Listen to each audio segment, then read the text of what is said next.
Today we are going to see, what if Naruto combined chakra and haki to break limits?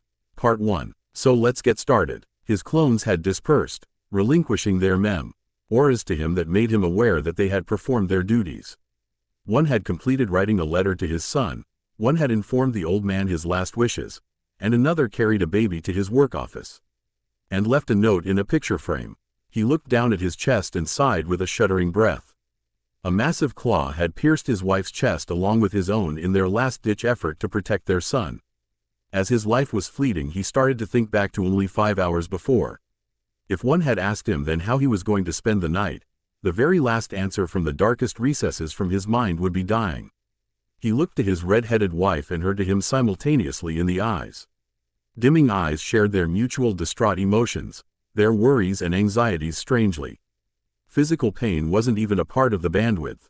Their thoughts were communed in like fashion, both joined as their lives ended with the uncertainties surrounding their son. It wasn't so much for the fact that they were dying, their clothes becoming drenched in a new crimson. It was the fact that they wouldn't even get to live for Naruto's sake. There was nothing for it, nothing they could do to fight it. Darkness started to swim around the edges of their vision and their breathing slowed and became shallow. Their bodies finally gave out as they exhaled one last time as death staked its cold claim. Minato Namikaze and Kushina Uzumaki, two of the finest shinobi of the village hidden in the leaves, had died, sacrificing themselves to restrain and seal the Kyuubi no Kitsune, 9T. Ailed fox, a monstrous beast of staggering size and want of destruction. Kushina had held the beast in place with her chakra chains while Minato used a forbidden jutsu to seal the fox demon away in a newborn baby. Only born a couple of hours prior. His own son, although this was a decision filled with regret, he knew he had no choice because he couldn't ask anyone else's child to bear such a burden. He knew how hard Jinchuriki, power of human sacrifice, lived, but he was sure he could overcome it. So he sealed the yin part of the demon's chakra in himself, and the yang portion in his son, Kanfi. Then he could overcome the beast's hate and be a strong shinobi in the future for the village. Kushina had also passed on her birthright to Naruto. His son had doubled the legacies to back him, and the responsibilities that came with it. But there was yet another thing that bothered him. He could always sense his rival, staring at him from his hiding place on the night of chaos. His own Kant, ender for Yondaime, who believed in power hoarding, and using whatever means to get it and keep it, no matter how dishonest or disgusting they may be. Perhaps he knew that he couldn't get his own, Ted Kekai Genkai that had long since been sealed when his heart had been dealt a fatal wound. But what of his own son? Hopefully, the last would be able to figure it out. An old man sat in a large office with a baby wrapped in swaddling clothes slept in a small basket on the desk in front of him. As he sat in his own chair, he looked on at the sleeping infant and couldn't help but feel envious. Is it being able to sleep just 1 hour after the end of one of the worst disasters to ever befall Konoha? The responsibility of having to look after a half-destroyed village didn't mean half as much work, unfortunately. It meant 5 times the work and 10 times the stress. The man was dressed in simple red robes being overlaid with white ones along with his badge of office, a dominantly red kit. E-shaped hat with a white diamond patch at the forefront with the words, Fire Shadow, written in red kanji. His face being the only exposed area of his outfit showed a tanned, wrinkled face that had a few liver spots complemented by a gray goatee and crow's feet around his eyes. However, it seemed that he had gained a few more wrinkles to add to his ever-growing collection. Hiruzen Sarutobi was tired. No, he was burnt out. Everyone had a load of shit on their plate, but he seemed to have the biggest portion by far. He gave a weary sigh as he thought over his problems while he looked at the peaceful infant. The village is practically destroyed due to the Kyuubi's attack. We don't have much funding to fully rebuild, not to mention the loss of valuable lives of shinobi and civilian alike. And there is that council meeting tomorrow and I have to step back in to take control of all of this. And to top it off, Minato-kun and Kushina-chan are dead. They were the most this village had to FFER to intimidate the other villages so they don't restart another war, plus the fact that their fame helped to bring in clients that kept this village afloat with funding. For one who was dubbed by the monikers, the god of shinobi. And, the professor, he didn't know what to do. I'm getting too old for this shit, he sighed. Suddenly there was a sharp knock at the door. Oh great, just what I needed, a distraction. he muttered before loudly announcing for the visitor to enter. The door opened to reveal one of his Anbu captains. He was characterized by gravity-defying gray hair, a mask th. It may have been a part of his shirt that extended from behind his flak vest to the bridge of his nose. The description was complete with a leaf-hit eye that covered his left eye. People could only wonder what Kakashi Hatake got off by hiding at least 75% of his face. He'd probably lie if they asked anyway. "Ah, Kakashi-san, what can I do for you?" Sarutobi welcomed. "Is it true that sensei has died, Hokage-sama?" Kakashi asked, getting straight to the point. He could see the answer written plainly on the Hokage's face, but still waited for the elder man's response. Hiruzen frowned at the F-word question and gave the man the affirmative, and Kakashi pressed on as he pointed at the baby in the basket. "And this child his son?" Hiruzen's face fell even more, if that much was possible. He didn't know how Kakashi came to know so quickly. Perhaps all those who knew or could come to that conclusion could be counted on a single hand. Kakashi and he included, of course. Yes, the copy ninja sighed as he silently grieved. He knew as much, having been charged by Minato-sensei himself to guard his wife Kushina while she was in the early stages of her pregnancy till 2 weeks short of the end of it.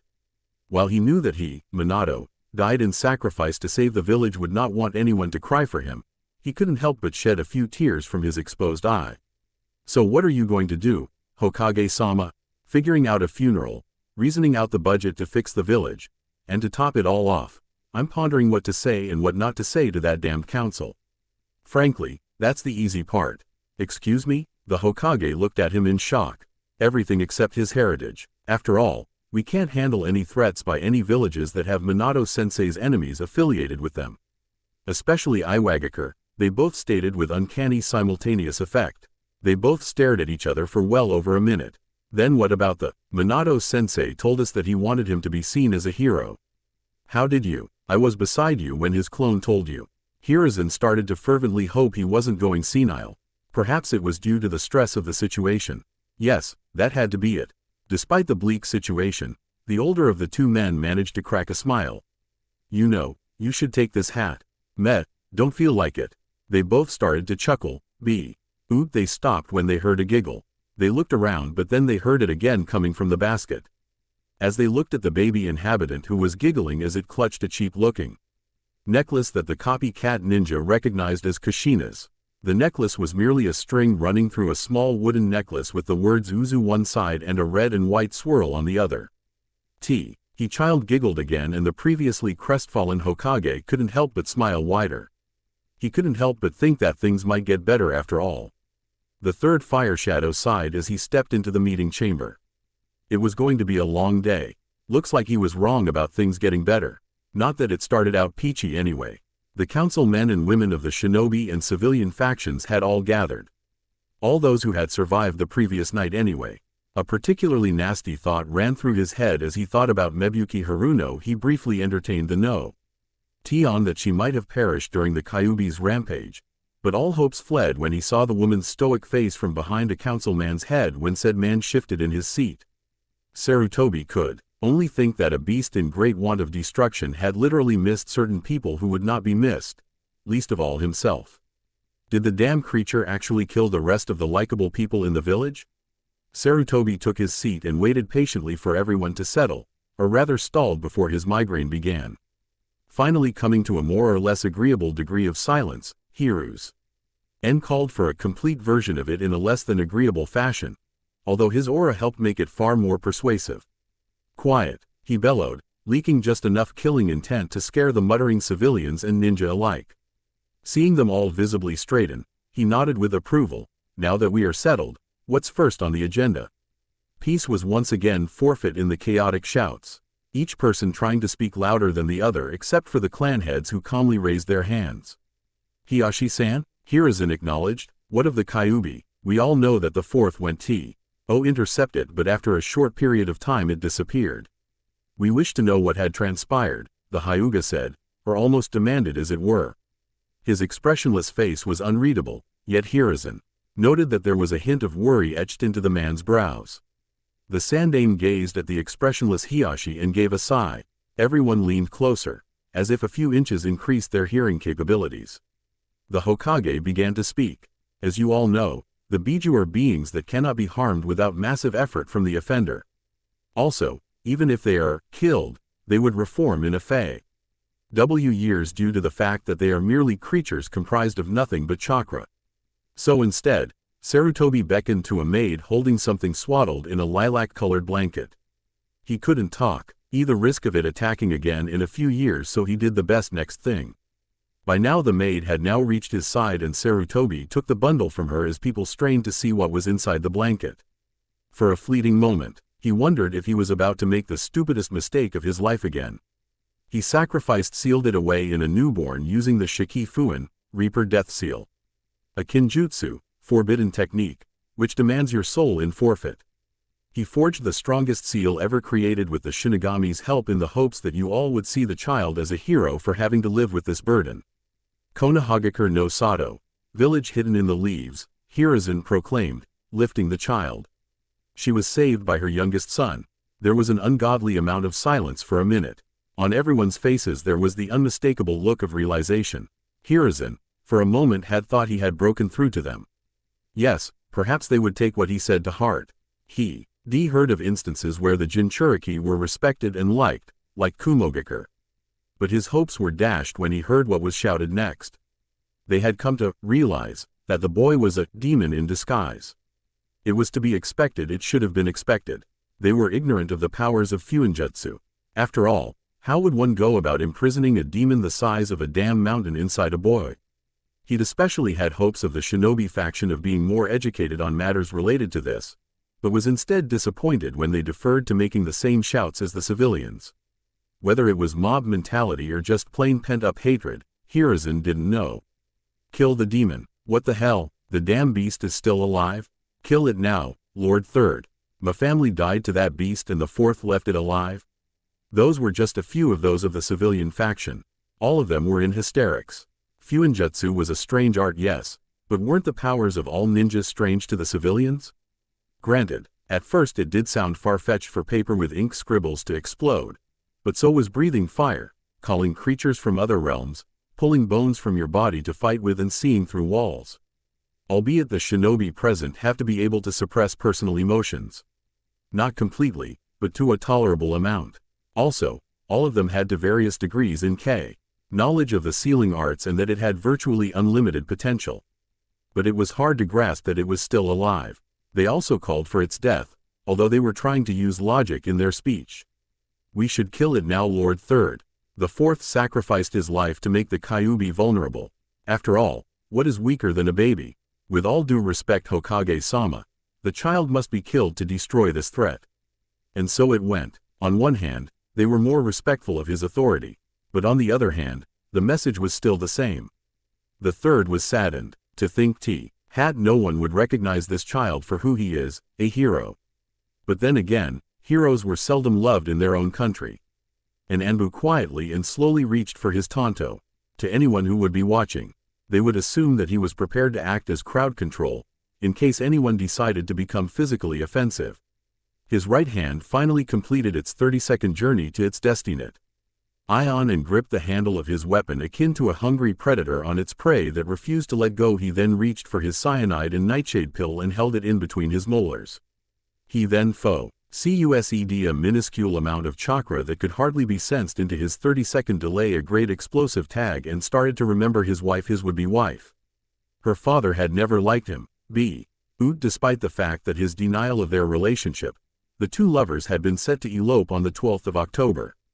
He could easily recall her vivaciousness. It was one of her many qualities that he had found attractive. She was all over the place, writing this, trying on this, putting on that, going here and there, mad with preparations.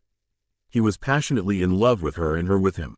He was sure that after marriage he would quit being an Anbu, and slow down. Go on missions only once in a while and doing mostly routine village guard duty.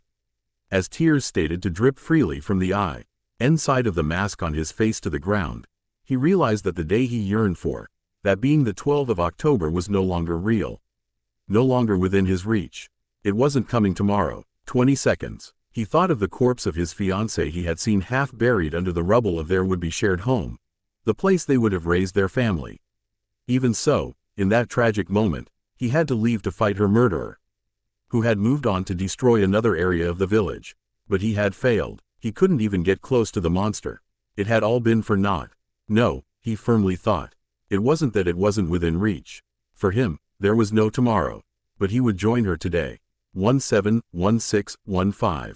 He dashed forward at the Hokage, who was currently holding the child in his arms. 14. The Hokage was caught unawares, but his reflexes saved him and the baby as he withdrew a kunai from under his robes, but quickly parried the Tonto with the kunai in a reverse grip. 131211. The god of shinobi channeled chakra into his blade and cut the Tonto in two, and the offending Anbu leapt back from the Hokage, sliding back in a prepared running man stance, already starting to charge at Sarutobi once more.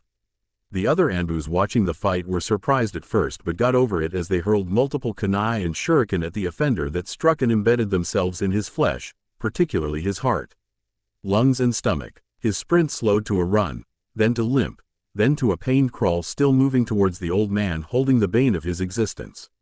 The killer of the love of his life, holding the baby as if it was innocent. 1098.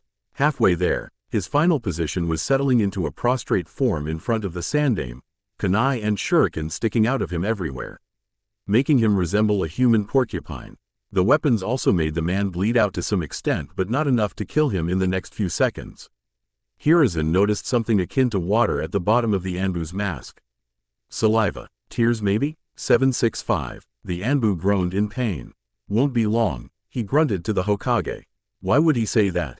The Hokage thought. Probably because he's dying, but there was some satisfaction in it, even though he failed to kill me.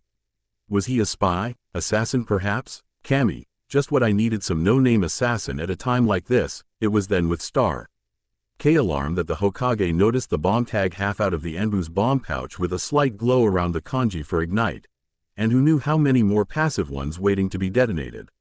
Of course. 4. Explosive tag. Run, Sarutobi bellowed. He quickly looked around and saw everyone fleeing, and noticed that Anbus were performing the Shunshin no Jutsu, body flicker technique, with the slower civilians. In the heat of the moment, he grabbed Homura with his right hand and used a seal-less Shunshin outside. 3. The Hokage suddenly appeared outside and released Homura, who promptly proceeded to dry heave. It had been a while since he himself had been or done a Shunshin. Moving at high speeds at short ranges with drastic changes in scenery does that to the inexperienced or infirm at Tim's when it seemed as if they were teleporting. 2. Will you be alright? Hiruzen asked hastily to the man who was on his knees, who appeared as if he was about to cough up a lung. I will be fine, he answered between coughs. But where is Kaharu? Kaharu? 1. You must go back for her. Take the boy. As Sarutobi was about to hand over the child to Homura, the council room exploded in shattered glass and assorted flying debris. His face became crestfallen in worry for his former teammate and hoped that no one, including her, got caught in the blast. He watched the Anbu perform a RTED Sweden, water release, techniques pulled from wells using water manipulation or water made with pure chakra. Knowing his duties as Hokage, he proceeded to do the same. Kaharu lay on the bed, having been dosed heavily on anesthesia. She had yet to become more aware of her surroundings, as well as her immediate situation. But Hiruzen at her bedside knew, and his insides were in turmoil of what it was. He was consumed by, if only I had intervened more quickly, if only I had screened Anbu with personal tragic losses, if only I had given the child to Homura, then grabbed both him and Kaharu, all would have been saved. And so on. Hiruzen sighed. He knew that the past was past and what done was done. But he knew when Kaharu woke up, probably in the morning, she would not be pleased. Especially given their rising animosity in the recent years concerning Ito's exile. Her son was gone. Who would explain to her? No one liked to be the bearer of bad news. Would Homura, their other former teammate, do it? No. Knowing him, he would come perhaps 3 hours after she was told. Makes it easier to deal with the after emotions as well as being a bit distant from it to separate hymns. LF from the problem should it become worse. Let a doctor do it. They were used to giving bad news after all. He would simply come with Homura later. Much later. What a shitty week. It was a warm day in November in Konohagakure. Just a typical day filled with birds singing, people socializing with each other through games like shogi, eating contests or just relaxing. The village's children played each other in the less busy streets and in playgrounds, their cheery laughter giving mirth to the adults who looked on at them. To top it off, a pleasant wind was blowing, keeping everyone cool. All in all, it was a very pleasant day, not to mention the fact there was even a festival planned for later. Everyone was happy, save for one. A 6-year-old boy sat on his butt hugging his knees in the shade of a large tree crying. He was upset because of unfairness. His spiky sun-blessed hair was dirty and unkempt that drooped a bit over his crying cerulean eyes. His whiskers that exaggerated his emotions when smiling, grinning or frowning served to single him out from the crowd and ostracized him wherever he went. He was wearing a black t-shirt with a pair of small shorts complete with shinobi sandals. All Naruto Uzumaki had wanted was a turn on the swing in the playground. He didn't go for someone who just went on. He just went to a girl who had been swinging for a good 15 minutes. After all, give someone else a chance. No, the girl just looked at him and threw a begging fit to stay on a little longer, and her outlandish behavior tagged her as a very spoiled little girl. What she couldn't beg for, she cried for. When that didn't work, she screamed. Naruto, trying to defuse her, told her that he could wait a little more. Sure, he said with a high-wattage smile. Pleased with her victory, she stayed on the swing for another 10 minutes before he asked again. Cue crying. This attracted her father's attention, who was conversing with his wife on a nearby bench. He looked over, to see the bane of Konoha, with his precious angel, and she was crying. In all honesty, even Naruto at his age knew that the developing situation didn't look good. Oi, demon brat, get away from my little girl, you, he shouted, already looking for a stick or rock or something to punctuate his sentence with on the boy's person. He finally found a rather large branch and rushed at the boy, determined to defend his daughter. Before he could hit the boy, however, 2 members of the Konoha police force, clad in their typical robes complete with their clan crest, a red and white fan, appeared out of thin air, grabbed him by the wrists and shoulders, and then all 3 disappeared. About 10 seconds later one returned and started to escort Naruto away from the scene. He was already familiar with how they operated, and just let them handle him however they wanted. The man's wife, however, let Naruto know how she felt about the whole situation. You damn demon, look at the trouble you've caused. First you pester my child, get my husband arrested. What next? Are you going to get me killed next? Why don't you just die and let us live in peace? This spawn of the Q. That was as far as she got in her rant as another operative of said force appeared behind her and landed a cuff on the nape of neck, driving it upwards to the backside of her skull, effectively knocking her out. Hen proceeded to grab the still crying girl and then disappeared with the 2 females in a swirl of leaves. The remaining patrons of the playground didn't dare do anything while Naruto was escorted away by the first. Nothing that could get them into trouble anyway. Glaring and upset whispering was not punishable by law. The miserable boy, no longer able to rein in his emotions, burst into tears and ran away from his handler into the woods. The Uchiha, deciding to give him some space, proceeded to shuncheon away to return to patrolling. The boy pumped his short legs as fast as they could carry him. He had no real destination. It could be anywhere, so long as he could get away from the cold glares, angry murmurs and unfairness. The boy was about to pass a large tree under which he tripped on one of its great protruding roots at his top speed. All it served to do was to bring him to a complete stop from his adrenaline-enhanced run, physical pain compounded on his emotional one. He crawled over to the tree and started hugging his knees, still crying. The immense pain in his ankles started to dull and then fade altogether. The boy, however, continued to cry for another 5 minutes, after which he laid on his side still hugging his knees. The ankle was sprained only for a few minutes. Looking up at the tree, he was lulled to sleep by its gently swaying branches in a hypnotic, rhythmic pattern. It felt lovely. He then fell asleep. It sounds very promising. Furthermore, it stands to both of our nation's benefits, Kor-san, Hiruzen stated after the discussion. Without a doubt, Hokage Dono, the ambassador replied.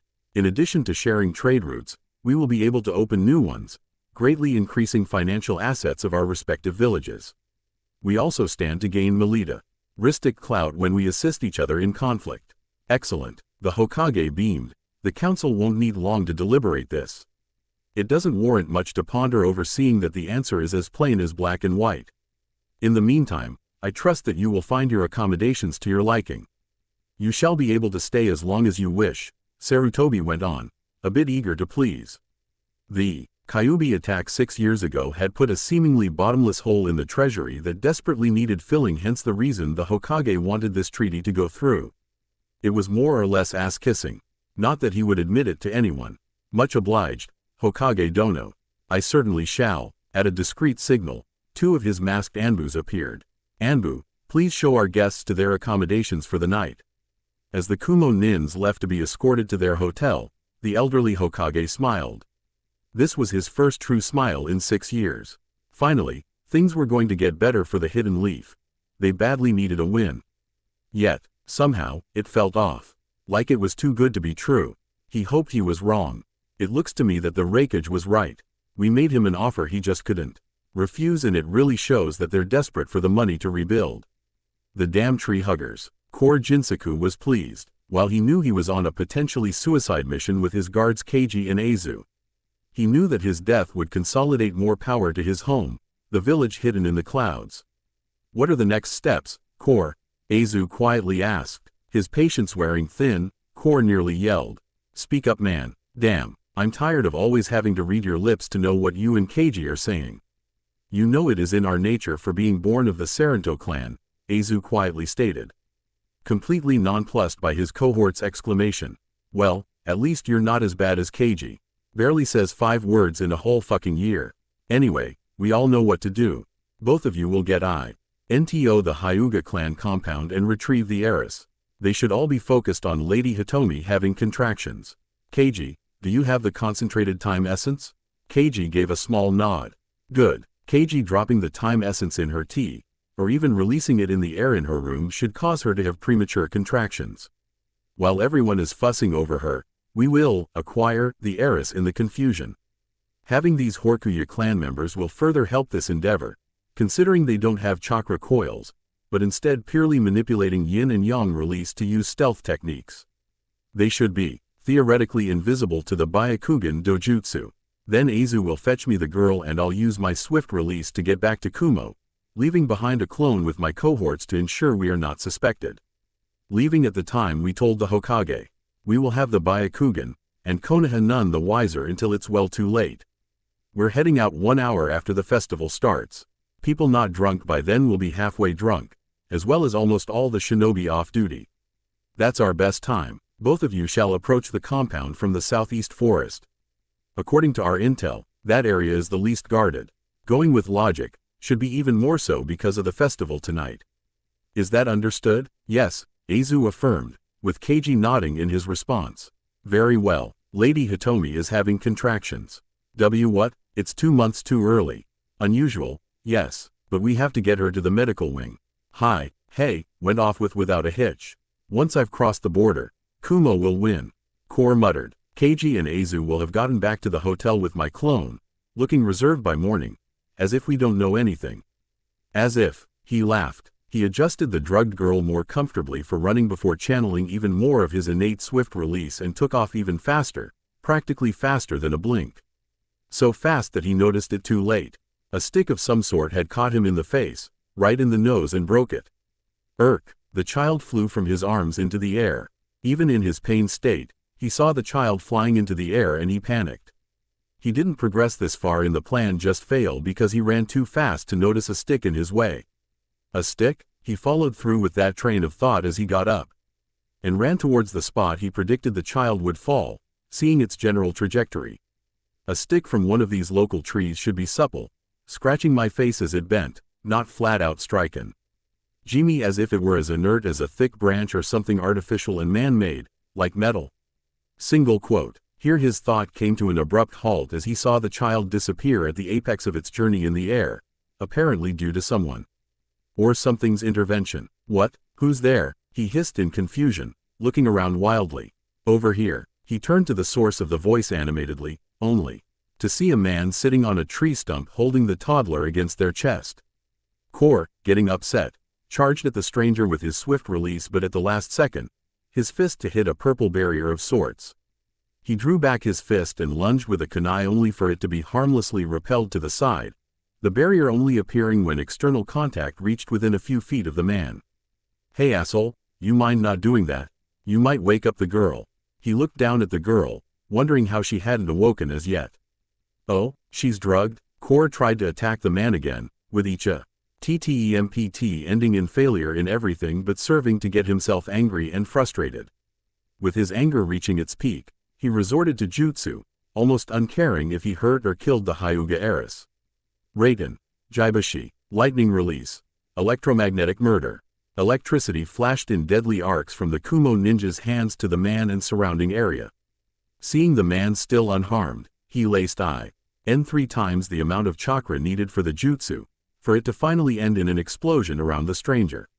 As the smoke cleared, Core looked forward to seeing the man electrocuted and burned, but was instead treated to the sight of scorched grass and ground in a perfect circle around him.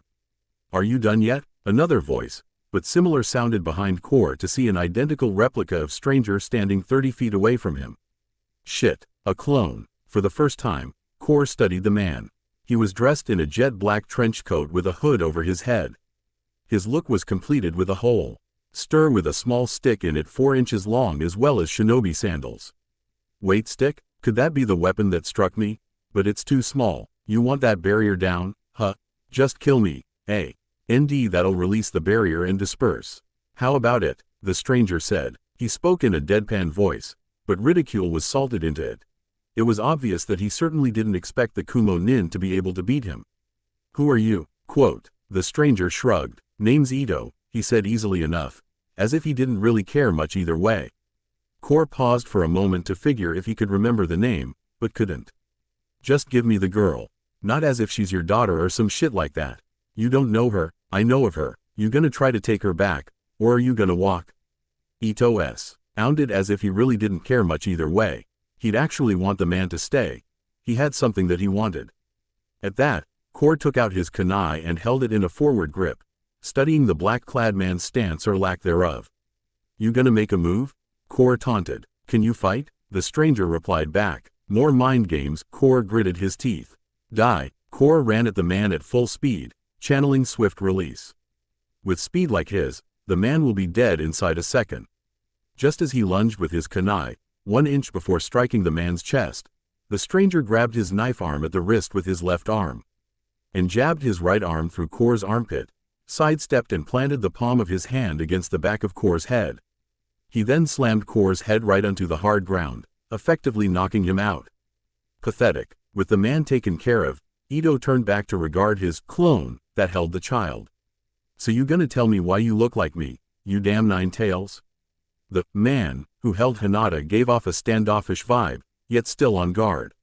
You've never changed your wardrobe, and it's better to look like a crook than a beast running amok through the village, am I right? I came because I sensed a brain-sucking bastard hanging around. Better I take after you when I'm prepared. Oh, Ito was now more than just merely concerned as he prepared to decapitate the unconscious swift-release user. So you gonna fight me? Why the fuck are you here? The disguised 9 tails demanded. Where is she? The servant involuntarily shivered under her master's gaze, desperately trying to muster up the will just to speak clearly. We don't know, Hiyashi-sama. We have already searched the whole compound, the festival, the whole village. She is nowhere to be found. Hiyashi was angry. No, he was downright furious. Some third party had to be involved. There was no way a 4, on the verge of 5-year-old could be able to escape detection from the all-seeing Byakugan. But who? He couldn't call anyone to mind.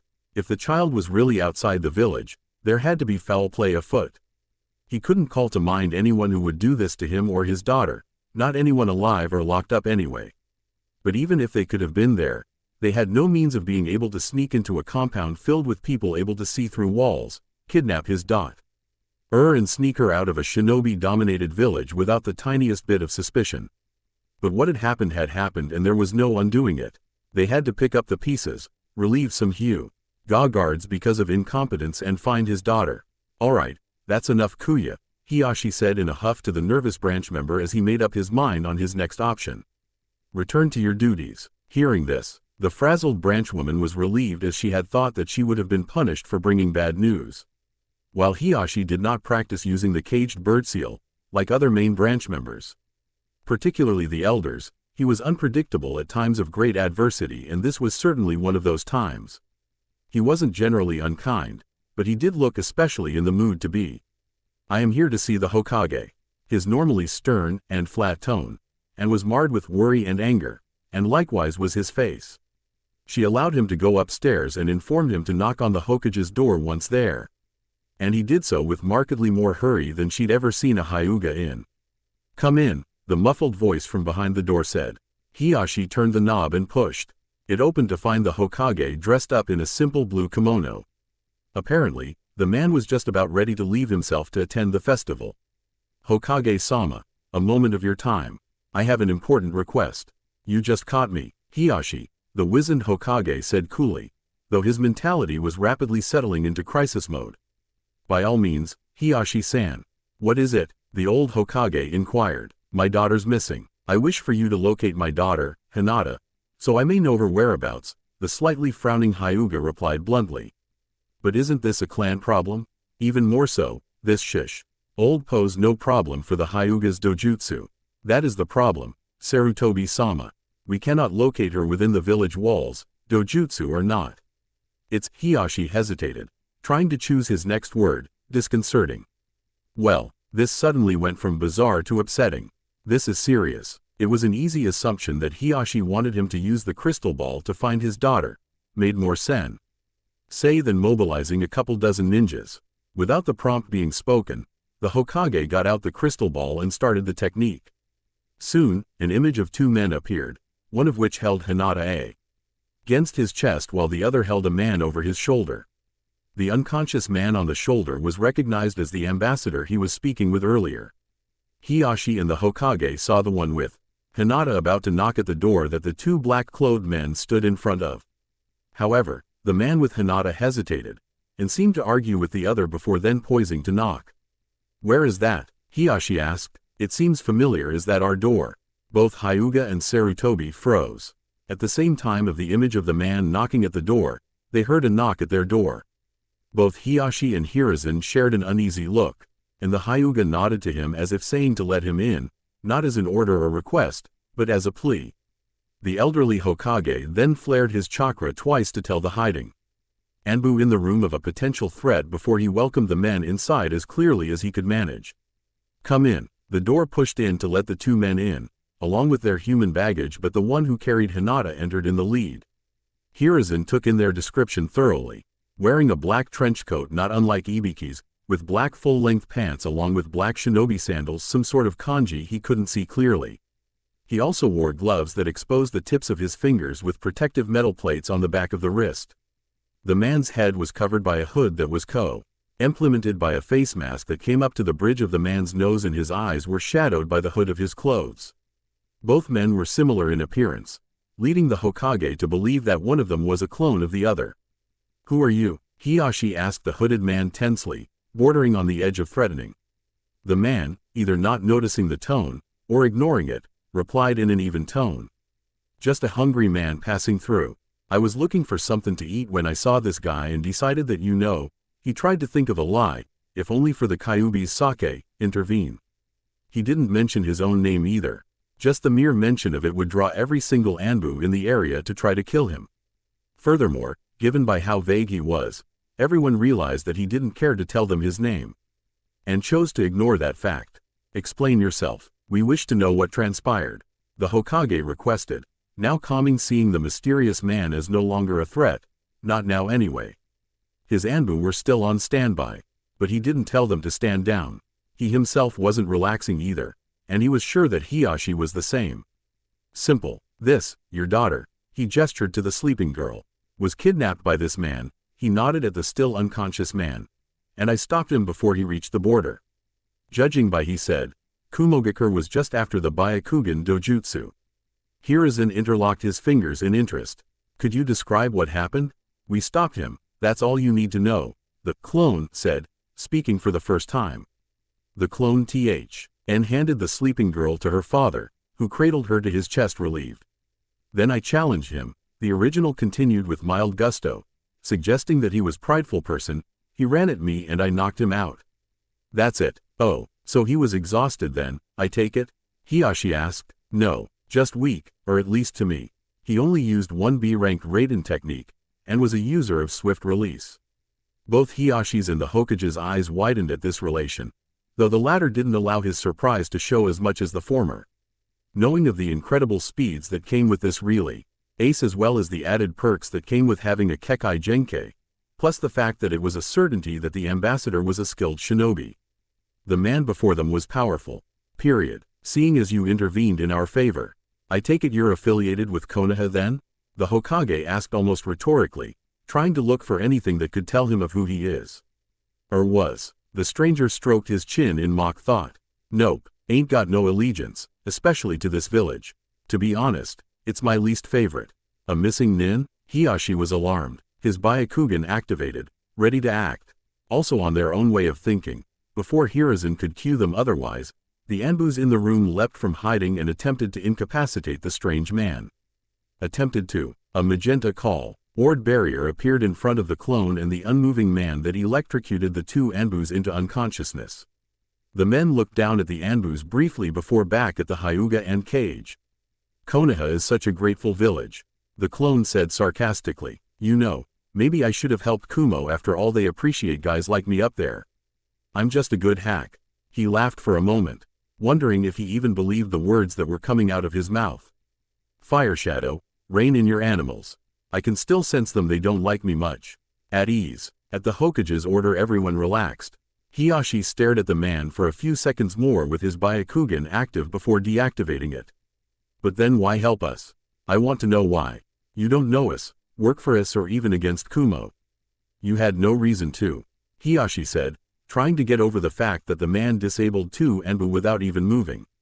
Among his many other off-putting characteristics, the clone cocked his head in apparent curiosity. So you'd prefer I assist Kumo, I take it? No, Hiashi almost outright exclaimed, however, I am grateful to you, sir. You have my gratitude for returning my daughter, gratitude and well wishes. If there's anything I can do to repay you. Careful, the man said cheerily, or I might have to take you up on that. Would you like to work for Konoha? The Hokage asked, wanting to have such a powerful ninja in his ranks. Or at least have a friend instead of an enemy. Damn, old man, weren't you listening? I don't like Konoha. He made a show of shrugging his shoulders, trying to get it across that he didn't wish to rebuff the man, only to refuse his offer. So no thanks. In any case, take the man. The stranger dropped the ambassador as if he was nothing more than garbage, and yet unwillingly. And started to turn to leave. The clone had already left, no one was sure when. I hope you'll never need my help again. 'Cause I'm not a huge fan of helping. But about what you said about being grateful to me, I dig that. Methinks I'll take a favor later on if I need it. Fire Shadow Hyuga, he nodded to both men in farewell, but for some reason, it was somewhat impolite when he did it to the Cage. The original stepped backwards to a shadow in a corner of the room and was gone. I don't sense him, Hiashi, Hiruzen whispered. At the prompt, Hiashi walked to the RNER and felt it and his hand came away with nothing. Why didn't you use your Byakugan? The aged Cage asked. Remember when I had my Byakugan activated earlier? Yes, of course. When I looked at him with it, he vanished. I could only see him without it. The Hokage was baffled. That is unheard of. Who is that man? A lone boy slowly returned to the waking world he had left sometime before. He wiped away the matter encrusted at the edges of his blue eyes with his sensitive hands. It felt as if they were being punctured with pins and needles. He must have fallen asleep on them and cut off the blood flow to an extent. He sat up, trying to get his bearings before remembering, and mournfully contemplating the events of what had happened to him at the playground. The mean looks, the lady, and what she had said something about him being the spawn of the nine something. He didn't know because the woman didn't get to finish her sentence. What did she mean? I'll just ask Gigi. I bet he knows all the stuff in the world. He thought with ending finality. So long as the man didn't somehow distract him from his questions like he sometimes did, Naruto felt that he should be fine. When he had gone to sleep, it was after midday. He didn't have enough discernment to realize that the shadows currently were being made by an eastern sun, almost directly overhead. He looked up at the tree and smiled. He felt fully rested. He'd had a really good nap. What he failed to realize, he had lost a full day while he was asleep. He ran home, and his cheaply made red and white necklace glowed a faint white. Deep inside, the Kyuubi grimaced to itself, wondering how he was going to explain to his container that he was in trouble. Nay, perhaps later when the boy was older and sensible. Much later. The lavender-eyed girl woke up and gave a small yawn. As her lavender eyes adjusted to the bright light streaming through her window, she suddenly noticed that her mother was sitting on the opposite side of the bed, smiling at her. "Good morning, Hinata-chan," she said happily. The young girl hadn't even fully awoken yet, and was barely able to return the courtesy, leading the mother to belly. Eve that she was drugged and some of it was still in the girl's system. "How are you feeling?" "I still feel very tired, Okage-san. As if I haven't slept at all." That only served to affirm her suspicions. Hitomi decided to let her daughter to return to sleep, hoping that she could perhaps sleep it off the rest. "Very well, Hinata-chan. You may go back to bed. You don't have to go to your private lessons today. However, you will speak to your father when he calls for you, is that all right? He wants to speak to you about last night." "Hi, I love you, my Masumi." Hinata blinked stupidly before letting her eyes close with a small smile gracing her bonny face. "I love you too, Okage-san." With that, Hitomi left the room. By herself now, Hinata thought it was strange that her lessons were not to be taken today. She had them every day for an hour, beginning promptly at dawn. They were unavoidable, except on special days of celebration in the village or her birthday. So why was she being allowed to return to sleep? She allowed the question to niggle her mind for a bit before ignoring it. With her head on the pillow, and the pull of slumber almost already too strong, she was close to getting knocked out with sleep. Absent-mindedly, her last hollow thought was that she felt she could recall something, animal-like, trying to protect her from something. And a lot of arguing. Didn't this happen last night? Wait, didn't her father want to talk to her about last night? She fell asleep. The kettle whistled its special call, but Kaharu groaned. While she wanted the tea inside, she wished she had the energy to get up and get it. But she had just settled down in her most comfortable bed with a new book that promised intrigue with mystery. The kettle called for another minute before she gave up with a sigh and dangled her lower torso of the bed. But she lost her balance and landed on her butt. Kuso, still struggling to use her weary muscles and aged bones, she pulled herself up using the bed frame as support. Finally rising, she hobbled to the corner on one leg and grabbed her crutches. 6 years of being a post-amputee, and she hasn't grown used to it. She had only grown more surly, taciturn and bitter.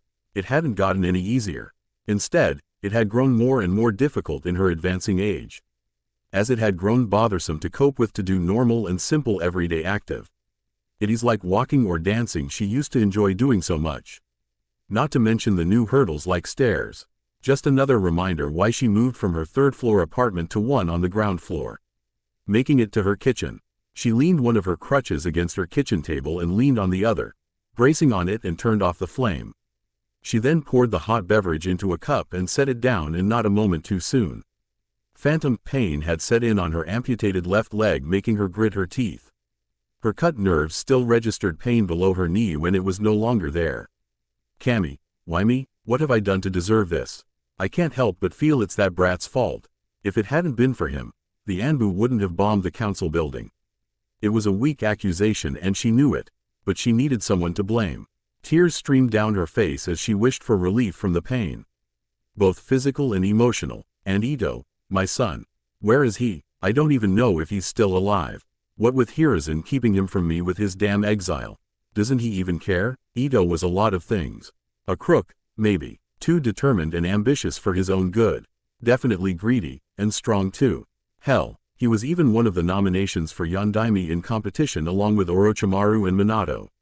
But he was never around, especially in times like this when she missed him and wanted to see him. Where was he? Naruto fidgeted uncomfortably in his seat before letting his head hit the desk as he suffered through his teacher's, or sensei as Iruka's ego would prefer, boring lecture.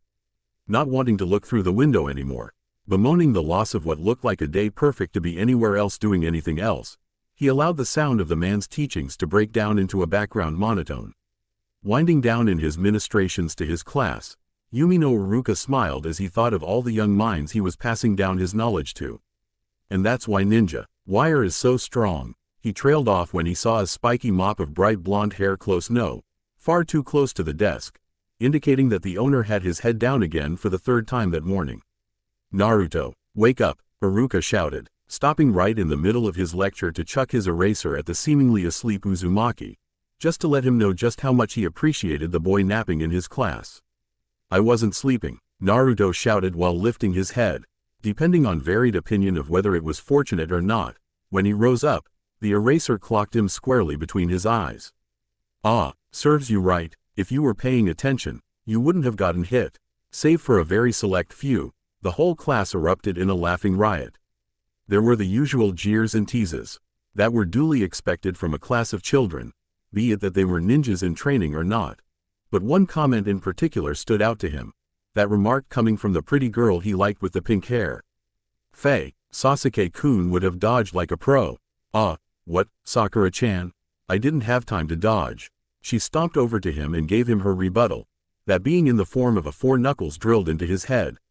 Quiet, Naruto baka. Needless to say, he now had a large bump to match with the welt on his face. Itai. Alright, cut it out everyone, Iruka demanded, trying to restore order to his class. More or less successful after a bit, he refocused his attention on the Uzumaki. Naruto, sorry for thinking you were asleep, but you need to keep your head up and pay attention.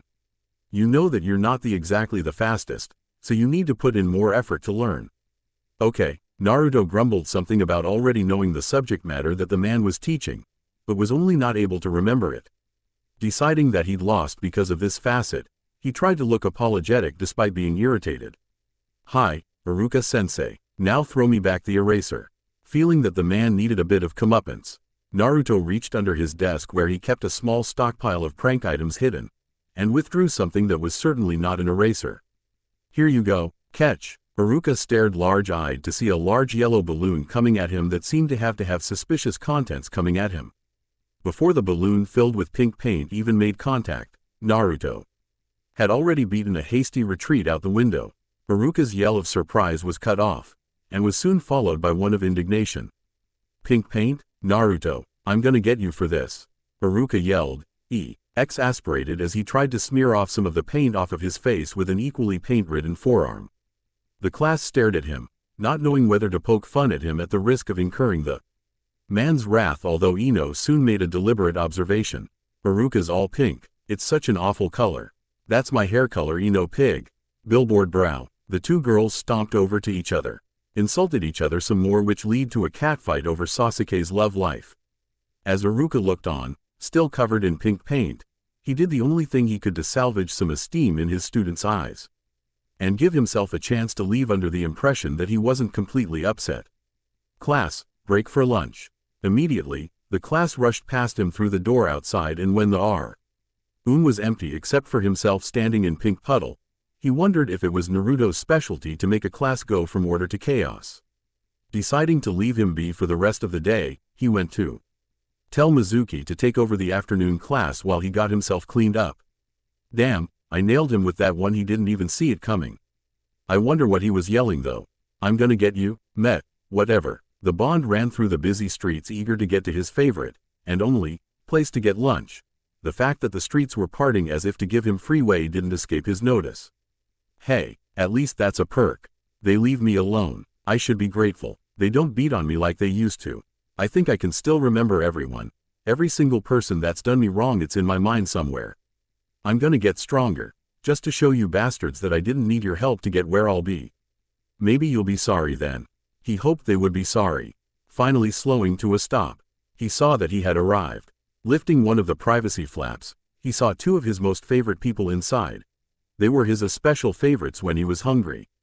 Hey Oji-san, hey, Ayame Oni-san, hey there, my #1 customer, Ichiraku hailed, smiling. His welcome was both a fact and a compliment, and he was sure that the boy was aware that it was both. Ayame beamed when she saw the boy coming, and did her best to ignore the fact that two other customers at the other side of the establishment leave when they saw Uzumaki enter. How are you guys? Naruto asked. We're doing well. You? The boy shrugged casually, knowing his own emotional turmoil but not wanting to share it. Oh, the usual. I got bored in class and pranked Iruka-sensei. Maybe I can top it tomorrow. Naruto gave the two of them a fox-like grin. Again? Ayame asked, sounding a bit displeased. Not that she would ever tell him. Ayame liked to hear about his pranks, or more specifically, seeing how it was therapeutic to him. Again, you would think he'd learn by now that I don't put water in my balloons. At least I didn't use oil paint this time, I've got a heart. So how many bowls are you having today, Naruto? "I'm going to be honest with you, my radio just died, and I'd like to get a new one." Cutting him off in line, his daughter chastised him for his insensitive comment as he tried to mollify her. "I was only joking." The elder Ichiraku chuckled. "The usual, yes please." For once, he prepared to sit still as he waited for them to prepare his favorite meal. From the perfectly round dumplings, to the blemish-free pork and chicken strips, the smooth noodles that slid down the throat to the delicious broth that warmed his stomach comfortingly. As expected, Naruto lost his patience to his hunger-induced fantasies. "Oji-san, I'm dying of hunger," Naruto whimpered like a struck dog. "You're so melodramatic." "Here it is." With that said, Ayame placed down a miso ramen, another one ith pork, and her father came out with one that didn't smell entirely right. Naruto's nose twitched. "Oji-san, is that?" "Yes, Naruto, you haven't forgotten, have you? It's Tuesday." "No." He was about to get up and run, but Ayame reached across the counter and caught him by the scruff of his shirt. "No, come on, Naruto, the Hokage ordered us to give it to you. So Hime thinks that if you become a Kage, you can cancel it and force him to eat it when he's retired." She knew it couldn't happen, and he knew too. He still appreciated her sense of humor, and it helped bolster him a little bit.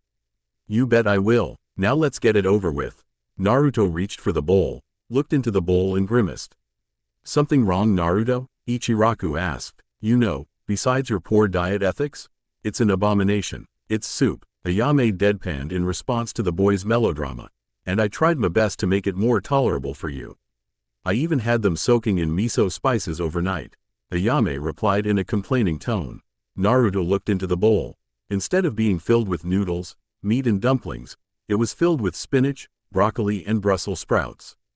"Damn, well, eat it ikimasu," he said hesitantly. He looked back over at Ayame, who was waiting expectantly to eat. Well, if she could put in extra effort just for him to eat vegetables, maybe he could reciprocate. Maybe if he'd had more than one choice in restaurants, Naruto figured that he'd stay right here. They kind of reminded him of his family in Wave Country. "I love you guys," he grumbled almost humorlessly, "but I hope why?" "Oh, you know that I love you less on Vegetables Day." They smiled. So, Sasuke-kun, do you wanna?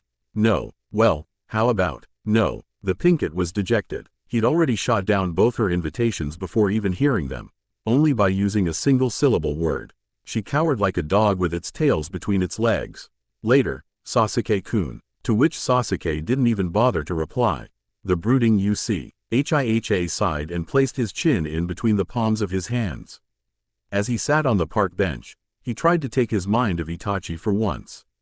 The dobe, am I the only one who saw it? I could see that the eraser was going to hit his goggles. Probably hard enough to break them, but it was like he was trying to decide whether or not to let it hit him. But he's just a dead last. I am stronger than him, more skilled. I am an Uchiha. But it was strange. Sasuke could be prideful, and he acknowledged that. He could also accept that other people were stronger than him, and he knew that his own despise Ani was many times more powerful than him.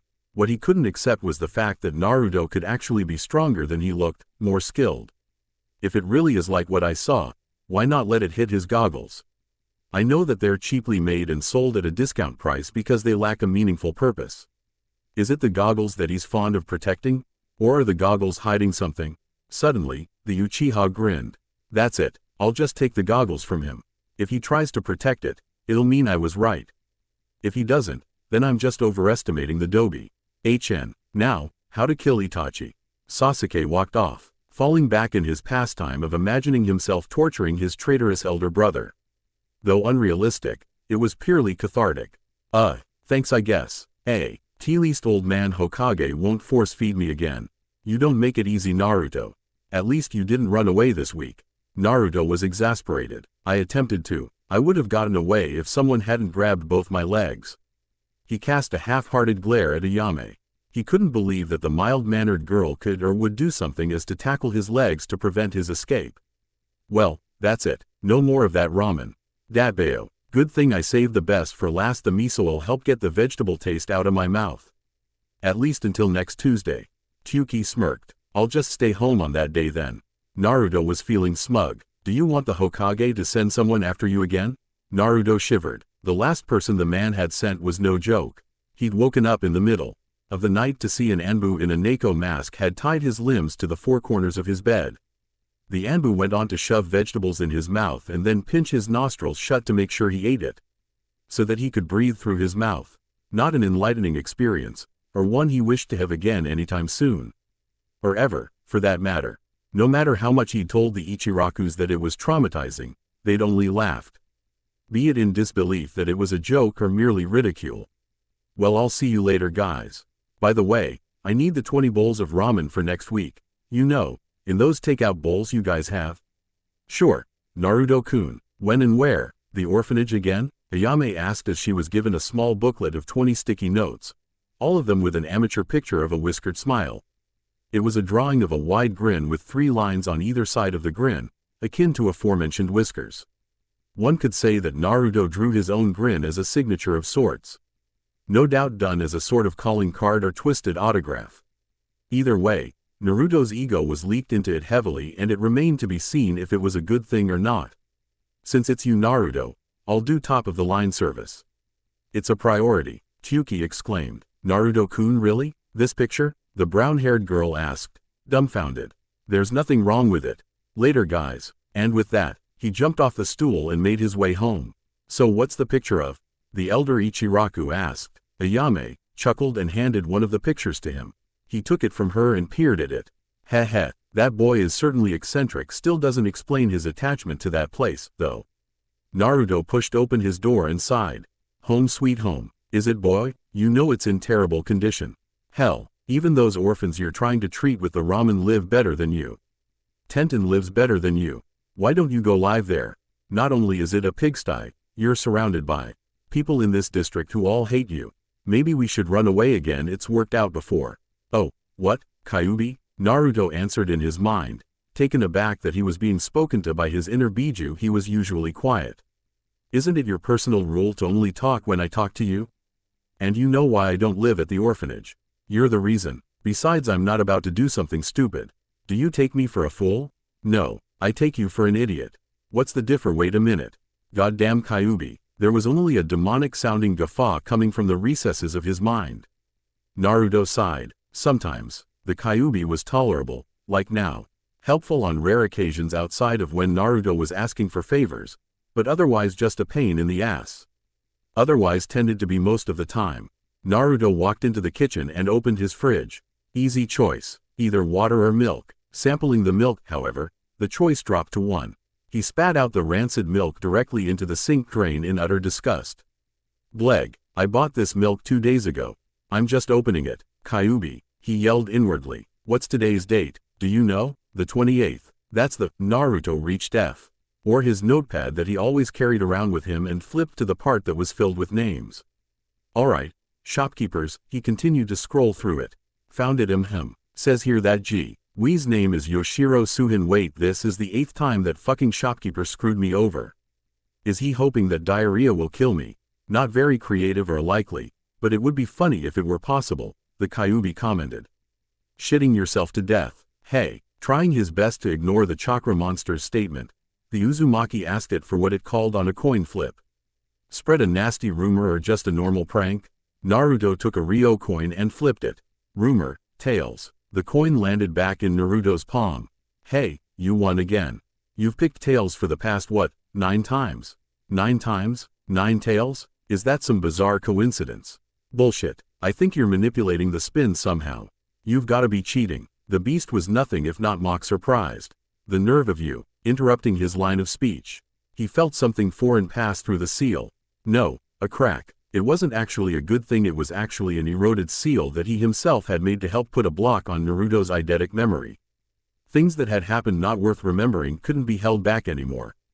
Alright, enough of that. Remember what I told you about the seal? The bitch finally broke. Get in here. It's time. I gotta take it off before you turn retarded. No, I mean more retarded. Naruto grumbled. There is just not a chain long or big enough for me to do things that you deserve, you bastard. Despite saying this as if he was in a light mood, he was actually the complete opposite. I could feel it. I could start remembering some stuff recently. Like my birthday beatings, but in flashes. And some dude dressed in black that I'm supposed to kill. I thought I had more time. I don't want to remember all that. I am happy now, aren't I? The kitsune did not answer for a while, but when he did, it was solemn. You can't afford to live in bliss anymore. Naruto put everything in order in the house before he laid down on the bed, as straight as a board with his arms at his sides. He tried to think of nothing at all, but soon, the seal embedded in his mind like a fishhook was slowly ripped free, and he couldn't stop himself from yelling his hurt until he fell unconscious. She walked through the village to where she knew his house would be, and more than a little worried. The academy's school day was finished and her favorite blonde had failed to attend. While he opened, Lee admitted no shouted that he hated the academy for having too much damn bookwork. He never skipped a whole day. Come running in at the final hour a few times, but never a full day. Besides, while he was reckless, he wasn't stupid, or at least that she was likely one of the very few who thought so. The genin exam was the day after tomorrow. He wouldn't want to botch his chances by failing to attend. Without even realizing it, she had walked straight into the district where Naruto lived. She sighed. She did it again.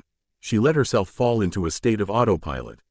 Even though autopilot mostly ran on muscle memory, this only went to show that she visited him a lot. Visited him without him knowing. No, she was stalking him when he left his home daily in the afternoons. I could use his absence as an excuse to visit him. If he's there, what if he isn't? What if something bad happened to him? Should I talk to somebody about it? It was too easy for her to get caught up in doubt. What was worse was that it usually low-key led to self-doubt. What would I do if he doesn't want to see me? It was a rather pitiful state of mind, she reasoned, and she was fully aware of why. She was pressured to be a perfect heiress for her clan, especially the elders. She got some constructive help from her mother as well as her father from time to time. She did not have any ambition, such as becoming the head of the clan, nor her sister, and this detracted a lot from her drive to perform well. As for Hanabi, she merely wanted to be the first of the Hyuga capable of incorporating elemental chakra into the Juken, gentle fist. It was presumed impossible, but that was the primary, and ironic, reason why Hanabi wanted to be the one to do it. Neji was even being considered to be a fallback heir, being born so close to the main branch as well as being a prodigy of the gentle fist style in more than 5 generations. But he was particularly cold. He seemed to have some vendetta to everyone but his parents. Perhaps only he knew. Perhaps the cause of her shy personality and self-doubt could be due in no small part to him. Suddenly, Hinata found herself in front of Naruto's apartment building and she sighed. She had been on autopilot again. However, this poor mental reflex seemingly sabotaged her by leaving her to try to actively think about what her next move should be. When a while had passed, she realized that she had been standing as still as a statue with her hand poised to knock for more than 10 minutes. What if he doesn't want to be disturbed? She pondered using her Byakugan. It seemed like the safest solution. If he's doing anything that seems important, I won't disturb him. If he's casual, I'll knock and request admittance. She formed her unique dojutsu hand seal. Byakugan. Her dojutsu immediately pinged into use with veins bulging around her eyes, enhancing her eyesight with the extra chakra. That must be him in the bedroom on the bed. Is he sleeping? Maybe I should just leave. But she looked on a little longer. Something felt off. She knew that Naruto did not take afternoon naps. He was too hyperactive for that. Besides, he would have been training at this time. And why was he lying down in that position, akin to a dead man? And his chest wasn't moving. It was as if he could be dead. That was when she finally processed that last thought. Dead? No, with that, all self-issues went out the window and hesitancy be damned. She took a step back and rammed the door. The lock easily gave way out of the dry rotten door jamb, but the privacy lock and chain held fast. She rammed it again and the lock came out with a piece of the door's wood stuck to it. She rushed into the bedroom and gasped, seeing her crush lying stock still on the bed. Naruto-kun. She was about to burst into tears when she noticed him take a small breath and exhale. Now relieved, she became embarrassed to practically breaking and entering his home when he was only sleeping. She stood and waited a little longer, trying to match her breathing with his, just in case he was actually having difficulty breathing, as she wasn't up for seeing him physically. She'd probably just pass out. Inhale. After taking a deep breath, she watched and waited patiently to exhale when he did. Despite having taken a deep breath, she was still forced to exhale after a minute. And it was only for a while later before he exhaled. Something's wrong. His breathing's still much too slow even for sleeping. She checked his pulse at his neck and timed it. She was now grateful for all those hours she'd spent extensively reading about the human anatomy when she was just starting to learn the Juken. She checked him twice, but Naruto's pulse was barely 10 beats a minute, and very faint. Hinata was surprised and rapidly becoming anxious. It was as if he was hibernating, for lack of a better word. The Hyuga immediately started to pace beside the bed. What do I do? What do I do? Call someone? Who? Give him CPR? Mouth-to-mouth resuscitation? She looked back to the object of her crush as a deep crimson blush crept up her neck into her face. And her mind went into overdrive thinking of the implications. Kneeling down on the ground next to where he was on the bed, she tried to nerve herself up to try. But with her own face merely inches from his, her own hesitance and feelings for the boy stopped her, and superheated her face in a fiery blush. And as sure as night follows day, her thinking of Naruto like that led to fainting, and her head slumped down on his chest. The gigantic nine-tailed fox grumbled to himself morosely. It had been 13 years since he was sealed. He could easily escape, what with Naruto relinquishing control over to him so easily. In fact, this wasn't even the first time that he'd been able to, but the truth was that he didn't particularly care for escaping. He had his reasons, the most predominant of which was the fact that he had nowhere to be, not to mention the potential scenario that Naruto would die. There was also the argument that he was probably safer being jailed than being free and being sought after by all the nations to be jailed again. Sure, he could fight them off, but he doubted he'd ever get to nap in peace again. The Kyuubi wasn't necessarily an evil being, especially considering that he was consisting of yang, supposedly good chakra. Regardless of this, mentally, he was a neutral being and did things when he felt given to act. He helped when he felt generous, destroyed entire landscapes when he was pissed, but otherwise just kept to himself. Minds were intangible and basically all things alive had one. It was what really counted in a being, and it was specifically that which he was working on. Naruto's mind, that is. For 3 years, Naruto's had a seal suppressing the memories of his childhood. A recycle bin of sorts. The memories would have made him catatonic for life and soured him. Perhaps even making him mental. But as any other trash can, there was a limit to what it could hold, but it could not be disposed of as Naruto's abilities, and principally his eidetic memory, which made that impossible. Now, the memory-suppressing seal was threatening Naruto's mental health, as well as his own. Naruto would go crazy, and the Kyuubi himself would just become chakra without a mind. Just random periods of behavior that would lack direction and purpose, so he was now forced to remove the seal. Hell, maybe the seal would have lasted longer if he was more proficient in Fuinjutsu. He thought as he finally finished. Boy, it is done. It is time to awaken. How are you feeling? Naruto's eyes exploded open. He actually had some potential responses ready. Never been better, was one. Or even saying, like a boss's was an option. What he hadn't counted on was Hinata kneeling on the floor next to him with her head on his chest, completely unconscious. To the far left, his door was smashed at the knob, showing that the girl had broken into his apartment. Confused, she slowly came to, with her limpid eyes seeing only a blur.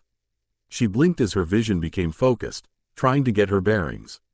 That's not my bedroom ceiling, she thought when she stared up above her. Wrong color, had cracks, definitely not hers. Where was she? Are you awake now, Hinata-san? She looked around frantically, searching for the owner of the voice, all the while still trying to figure out where she was. Probably tired of seeing the girl rubbernecking in her efforts to find him, the voice spoke again. Right here. She leaned her head all the way back while lying down. She now saw Naruto sitting behind her head in a chair adjacent to the couch she was in. Naruto-kun? She yelped, hurriedly getting up. She now remembered what had happened. Naruto seemed on the brink of death, but now he looked as fit as a horse.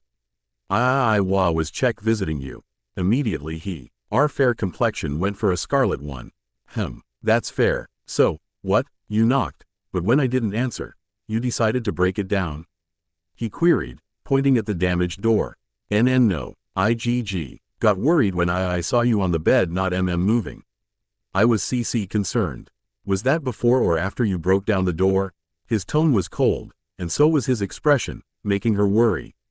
He was normally the type of person to take things in stride, and he never really had that sort of face for people. She took it hard that her crush would look at her like that. I used my BB Byakugan. I'm very sorry for BB breaking the door and violating your privacy. She was worried that he was angry with her, seeing his expression. Naruto was about to blow up, then seemingly stopped to consider what she said. To her surprise, her crush started to laugh. It started as a chuckle while he was serious, but he lost his serious expression by the time it turned into a deep-bellied laugh. Hinata stared at him stupidly. Trying to get himself together before he completely lost posture in the conversation, he cleared his throat. Sorry for laughing at you, Hinata.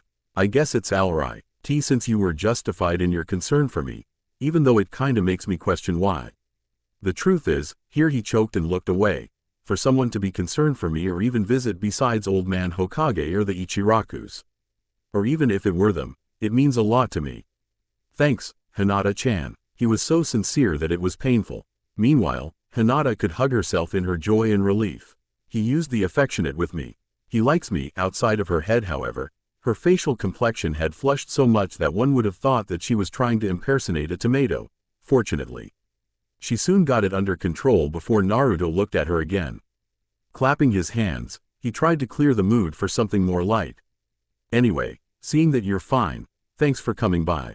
And hopefully next time I'll even get a chance to clean up. With minimal effort, he escorted her to the door as she allowed herself to be manhandled. See you tomorrow. Gotta get ready for that test and all. See ya. He closed the door behind her, leaving her out in the hallway. Phew, now to get started. Little did he know was that she was still frozen. He called me Hinata-chan. Now, she was impersonating a statue. And likely would for a while. Back on the inside, Naruto felt like something was off. Is she still there? Quite likely. She probably is. What do you mean probably? I meant sense for her. The Kyuubi shrugged inside the seal. Didn't have to. I can smell her scent. It's still strong at the door. It's coming in because the door is slightly ajar. Not shut. Remember that she broke it down. Anyway, do you think she still being here will disturb what we're going to do? Naruto asked. Not at all. Now get back in here. Naruto complied and went back to his bed, lying down stock still again. He closed his eyes and released his mind from all distractions. He soon felt a tug on his psyche and gave into it. Reopening his eyes, he was now greeted to the now familiar sight of the sewer that was his mindscape. He wandered the tunnels with no general direction and soon found himself in front of the great cage with the nine-tailed fox behind it, just as the usual. Took you long enough. Now let's get started. Came the Kyuubi's welcome. Before we start though, my forehead feels like it's burning again. Can you take a look? The boy asked, rubbing his forehead. In fact, his entire head felt like it was on fire. It was a feeling he'd had before, and it was never pleasant. What, like 3 years ago? The Kyuubi was concerned, but at the same time excited. It was like a scratch ticket. He wanted to know what Naruto would get now in addition to what he had now. Yeah, Naruto replied. Come closer. The boy stepped into the cage and stepped onto the Kyuubi's hand-like paw. He then lifted the boy up to his eye level and looked at the boy with an observing gaze. The boy trembled a bit, being in a discomforting position as he was caught under the great fox's scrutiny up close. From what I can tell, the kanji aligning to the arrow says, focus. Not sure what that means. I was hoping that the word describing the ability would be less obscure. Focus? You think it means a mental ability? Naruto asked. It could be, and it probably is. If it does mean mental though, it probably won't be a letdown, even though it doesn't sound as useful as memory. Wait. The Kyuubi had a thought cross his mind when he considered his final word. What is the shopkeeper's name? The kitsune suddenly tested. Yoshiro Suhin. The boy answered. What's today's date? Yesterday was the 28th when we started, so today's the 29th. The boy's eyes then widened considerably. Of course, the suppressing seal is off. The boy gave a wide grin but soon frowned.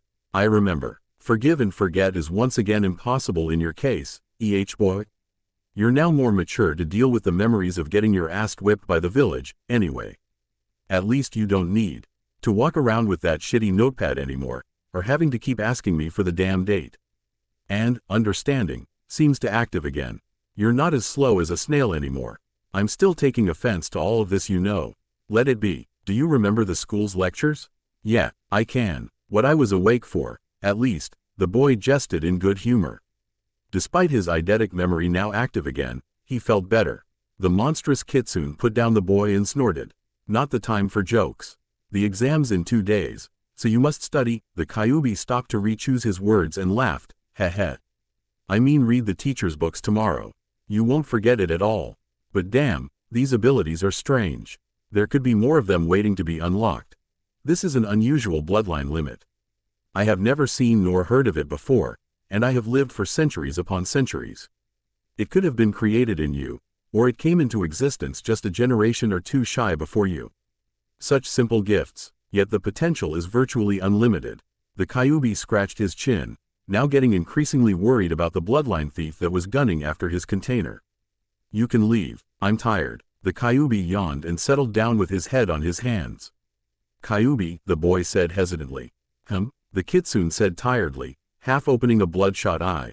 Thanks, you know for everything. I'm gonna make sure that we find him and end the guy that killed my parents and got you sealed in me.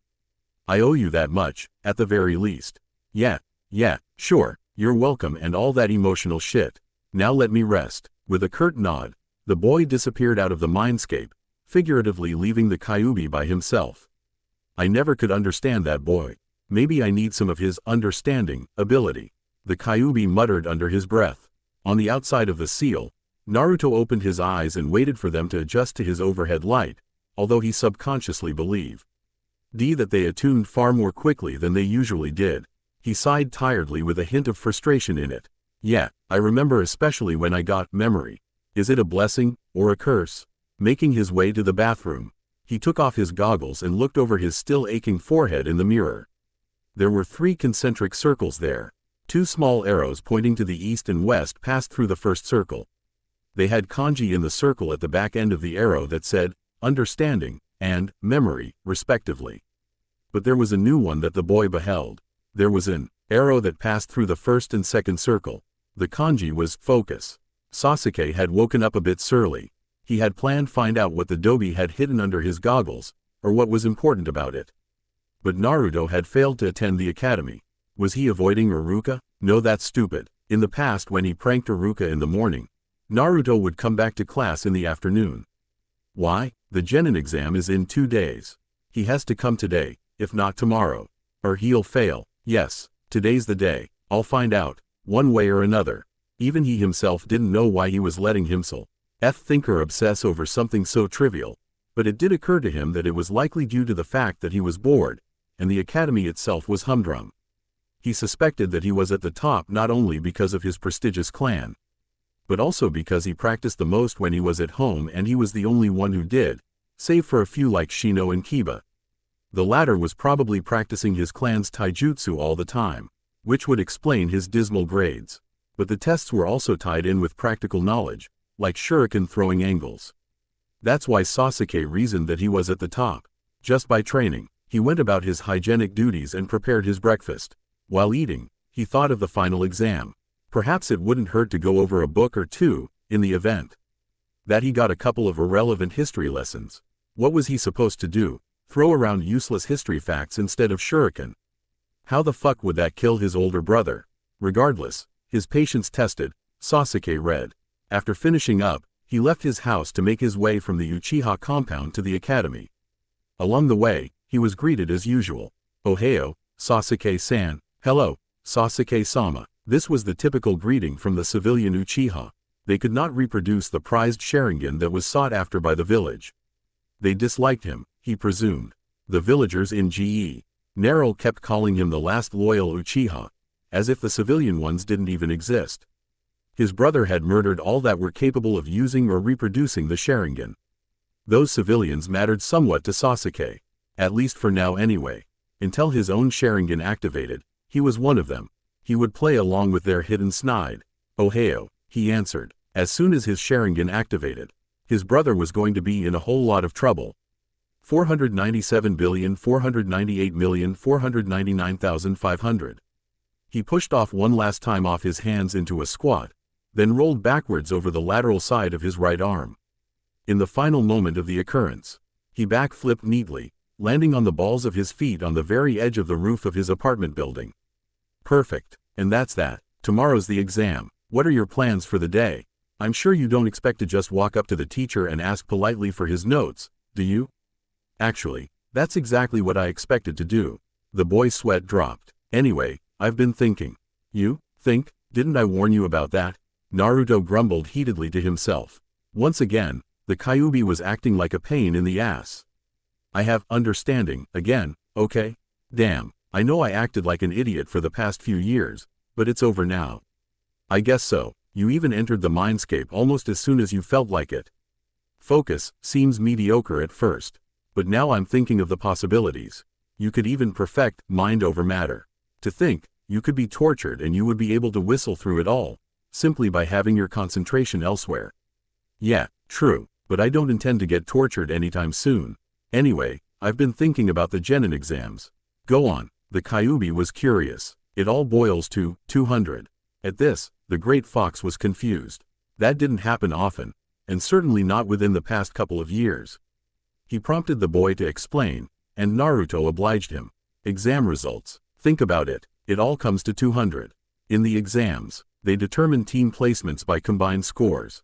They place the top 2 of the class with the bottom of the class. It's like a sum to 11.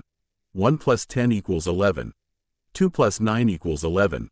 3 plus 8 equals 11 and so on. I understand. The top 2 best in the class plus the last is like adding 100 plus 100 plus 0. As it gets closer to the middle, you would see something like 90 plus 90 plus 20 or 70 plus 70 plus 60. A sum to 200. In other words, Sasuke plus Sakura plus you equals shit. The Kyuubi now realized what his container was driving at. Yeah, it worries me too, especially having to go on a team with Sasuke. Even though I really don't mind Sakura that much despite how punch-happy she is. But think about it, we could use this knowledge to manipulate who we could want as a team. Naruto was growing excited, but his mind did not wander thinking of the possibilities. Naruto went about his normal hygienic activities while he kept up the discussion. Let's see, using numbers, without counting those ordinary civilian ninjas. They have nothing notable, they all average out each other.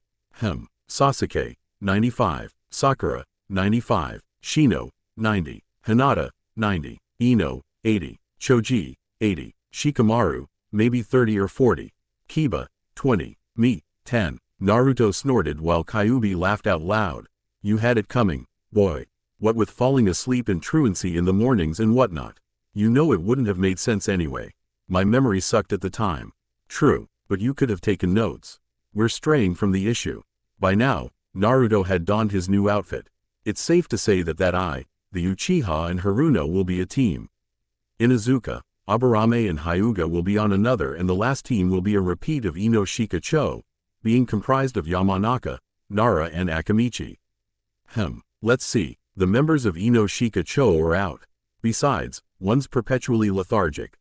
One needs to constantly eat to store fat and has no stamina to support his weight and Ino, he grimaced. Gives blondes a bad name. Oh, as if you were any better? Quote, he ignored the jab at his intelligence.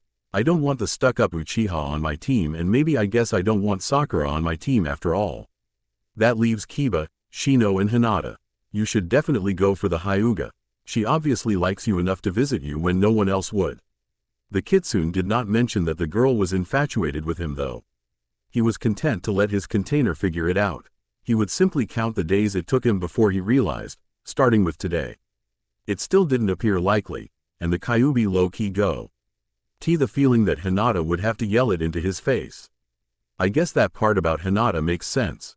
That leaves Inuzuka and Aburame. Shino seems to be the most chill out of all of us, and he's pretty smart too. Kiba, now, he would probably be constantly fighting for dominance like his clan. They act like dogs, fighting to be the alpha. They imbibe it from their mother's milk or something. He would be the easiest to manipulate, or the easiest to cheat out of a team. But if ends up on my team, it'd probably be a daily pissing contest with him. Sounds like a plan. Well, get going. I'll have to talk to the mud before the day is out. He grabbed his goggles and strapped it onto his forehead, concealing the symbol. Yeah, that's right, Dadbeo. I'm Naruto Uzumaki, new and improved. He rushed out the door, but had to pause in order to stop up the door with some paper and jam. I really have to get the door repaired later. Thieves could just walk right in, he mused. What do you have worth stealing? Trying his best not to yell out loud at the Kyuubi for not his constant immature teasing, Naruto ran to the academy. Having arrived early, he stopped at the institution's L. library and picked up a book about Konoha's history and went into his classroom. Mizuki was the only one in there, preparing exams for tomorrow. The silver-haired man noticed the boy's entry, but not who he was. Not caring to chat up the man, the Uzumaki only grunted out his pleasantries to the teacher, who replied with "Ohio" for standard courtesy. Naruto sat in his seat, opened his book and read. While he waited for his classmates to arrive, he didn't have long to wait, and soon the rest of the students arrived in bulk and Iruka followed after. He must have driven them inside when he saw them loitering about outdoors. Being in the lead of the group, Kiba was the first to notice someone sitting with a book in front of where the face would be. He thought this to be strange. Normally, everyone would remain outside until class begun. A postponement of sorts. If he was there already, he was enthusiastic about learning, not to mention the fact that pretty much everyone had been outside already. "Hey, new guy, what's your name?" Kiba asked loudly. Naruto dropped the book to the desk. Everyone gasped. Naruto had shaved his hair to a lower and more manageable level while still retaining its spikiness. As for clothes, he now wore black Anbu-style pants that were ankle-length, revealing gray shinobi sandals. He also wore a long-sleeved midnight blue shirt that was zipped right up a close fitting neck that had a bandana around it that was littered with red streaks throughout. The shirt itself had a hood that was currently down. In addition, he had a 21-inch tanto. The handle was 5 inches with a single palm grip, on his back in such an angle that it positioned the handle of the blade over his right shoulder. The look was complemented by some sort of cylindrical sheathed T rested perfectly horizontally just behind him on his waist. In fact, the only thing that Naruto retained from his old outfit were his goggles. It spoilt the new look somewhat because of its mismatch in scheme color, but not much. "Naruto, is that you?" Iruka was stupefied and the body of students were shocked beyond belief. "Sure, Iruka-sensei, it's me," the boy answered. "I only got a haircut. What's the big deal, huh?" Now hearing the boy's voice, Mizuki looked up for the first time from his paperwork and observed the development. "What's that damn brat up to now?" he muttered under his breath before clearing his throat to speak up out loud. "Naruto, nice outfit. Finally decided to have mercy on our eyes by getting rid of the eyesore of a jumpsuit you owned. What inspired you to wear these clothes and get that tanto?" Mizuki asked cheerfully. "Getting serious for the exam when it's almost here? Something like that, I guess?" Naruto answered. Iruka was surprised. He could tell Fr. The boy's aura had chanced in the single day he'd spent away from school. He still retained his eccentricity, but the facts were there. New clothes, explained his situation in 6 words, wasn't being excitable. Clothes didn't necessarily make people brand new, but this was a brand new Naruto. "Huh, look at him, trying to act all tough. Bet he still can't even do anything worth a damn." Kiba laughed scornfully. Akamaru, the boy's companion dog on his head, barked somewhat unsurely. Naruto frowned a little but soon let a smirk dominate his features. "Heh, hey Q, I just found a way to manipulate the Inu here. It's convoluted, yet simple. It can't lose." "What is it?" The fox was now interested. Naruto was becoming increasingly clever, he could admit that. But the day when Naruto's intelligence exceeded his might be soon upon him. Think, he's very arrogant, like most Inuzukas are, but they're primarily taijutsu specialists. If he loses a taijutsu match, he'll try to mend his pride by investing all his time to improve on it only, so he could win a grudge rematch. He won't cram for the written exam, so he'll fail that, even if he gets perfect marks in taijutsu and the 3 academy jutsus. He'll still barely pass, but in dead last. He'll still barely pass, but in dead last. They finished at the same time. "I'm proud. I would have tried to do something more sly and painful, but you do something less underhanded that will also teach that mutt a lesson," the beast said in amazement. "I forgot how smart you were. Why the hell did we suppress your abilities in the first place, anyway?" Yeah, now let's see if we can cut him down to size." "Is that so? I can't do anything worth a damn? How about a taijutsu match then?" he asked the Inuzuka, already knowing what the end result would be. "Who do you think you're talking to, dead last?" Kiba jested. The other students now began laughing at the whiskered boy, boosting the Inuzuka's ego. "I'm talking to an Inuzuka mutt with dog breath. Or is he gonna run away with his tail between his legs?" Naruto now turned the students against Kiba, and they all oohed when heard his comeback. "Say, Iruka-sensei, it's alright, isn't it? It'll help us prepare for tomorrow, and you weren't gonna teach anything today just before the exam, were you? Naruto asked. No, Naruto, just revision, but I still don't approve, Haruka remarked with a resigned groan. I say let them go at each other. Can't last longer than 15 minutes. So long as they pay attention in class for the rest of the day, I've no qualms. Mizuki gave out his opinion. Hey, shouldn't last more than 15 seconds. Inuzuka is going to rip the little shit to shreds, especially now since he's angry. Should be fun to watch. He thought. Alright, I guess that's true, Yumino conceded. He still didn't want this to proceed, but he really didn't have a choice. If it didn't go through, his students would heckle him for the whole day. And besides, if Naruto ever deserved some sort of karmic action for a prank, particularly a recent one that was paint-related, then this was fair, although he hoped Kiba wouldn't kill him. The students surrounded the sparring circle, and Sasuke pushed his way to the front. While he wouldn't admit it, he was eager to see if his questionable theories on Naruto were true, that being whether or not he was actually concealing his skills. Perhaps even more interested in Naruto's welfare but too hapless to try to go through the crowd to observe more closely, Hinata activated her Byakugan to see through the crowd, and marked Naruto out as usual because of his uniquely large chakra coils. Naruto handed his tanto to Shikamaru, mouthing to him to keep it for him. He then took his place on the mat, where Kiba was doing stretches. Ready, Mutt? Just you watch, the boy growled back. Naruto, what about that? Haruka pointed at the holster peeking from behind Naruto. He wasn't sure what it was, but he was sure that it was a weapon of sorts.